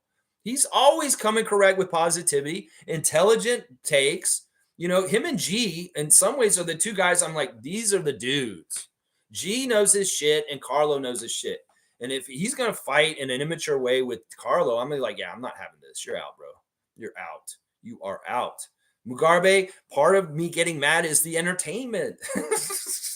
I love you, Mugarbe. And I apologize if I went at you a little bit in the last couple of days. But I'm very, very defensive of our team. I really am. Stargate saying, gee, I hope not. Please no. Yeah, I don't want D'Angelo either. I really don't. Milbester's here. All right, Knicks fan, let's see what you're saying. We missed you the other day. I wanted to talk about y'all's loss to the Lakers, and I've missed you a couple days. I wanted to say that I really do believe the refs helped the Lakers against you guys with the fouls. And then in some ways, the script was written for them to beat y'all on Saturday night. It really was. They got to get the Lakers to look a little more lustrous. In some ways, they're kind of looking dank and bleh, and they need to make them look good. So wins over the Celtics and the Knicks in their own buildings is a way to prop them up, is what I'm saying. Alexis saying, hey, happy Tuesdays from Milbester. Had a feeling that 9-game streak was going to snap. Reeves killed us, and Prince with LeBron, only playing team that can compete with anyone. We got the Grizz tonight. All right, yeah. Yeah, listen, don't hold your head in shame. In some ways, I would probably, if I watched the game, I might have seen the ref manipulation in person. But I know the refs were hand-holding the Lakers and LeBron and helping them against you guys. I just know without even watching the game. So in some ways, that was all NBA storyline written. It's just like The Rock versus Roman Reigns for WrestleMania. Well, Adam Silver said, well, refs, you got to make the Lakers beat the Knicks in their home court because it'll be on national television. The Knicks are looking good, but the Lakers are not, and the Lakers need to look better. So we're going to give them a little boost by helping them end the 9-game win streak of the Knicks, and then the Lakers will look better because it's good for the economics of the league. That's the reason right there. You'll beat the Grizzlies tonight. Fiercely saying, speaking of Gary, Sportsnet, Hamilton, and Faye suggesting right before the game he might be packing his bags on February 8th was a poor taste, in my opinion. Not a media expert, but something should be filtered. Yeah, I'm sick of these fuck faces. They're just as irresponsible and full of shit. Brad Faye, fuck you. You fucking piece of shit. Punchable face, Brad Faye. Fuck face. Yeah, I don't like that either. I think that's a bad taste too. That's why I don't try and watch them either, because I just get pissed at watching them. If I can skip the pregame show and just watch the game with Matt and Alvin, that's great. That's enough for me. Cowboys saying, just imagine Chev doing live channels. That'd be interesting to see him do my format. That'd be very, very weird. In some ways, I'd love to have him in a box next to me and us going back and forth and talking to you guys. That would just be a weird collaboration.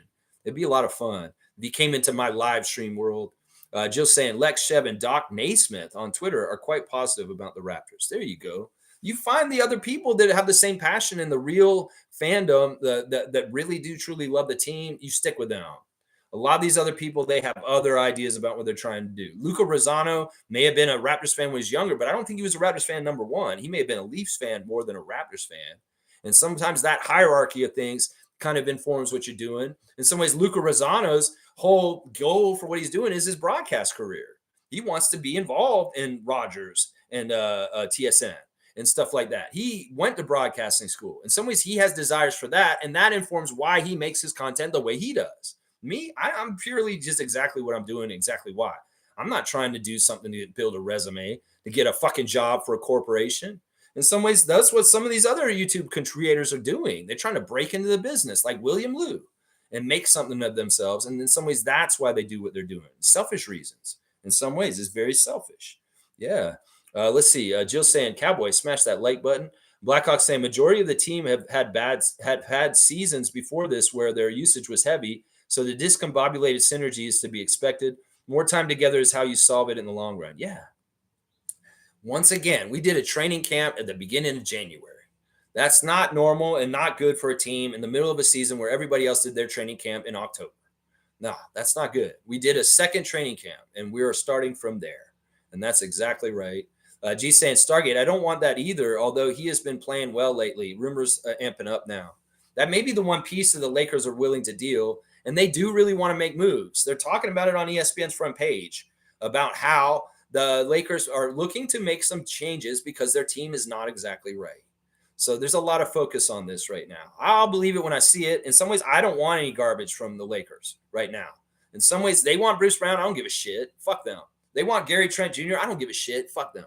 They want Dennis Schroeder. Fuck them. I don't give a shit what you want, LeBron or the Lakers. If shit happens, you make a deal with Masai, okay. Then we make a deal. We'll go from there.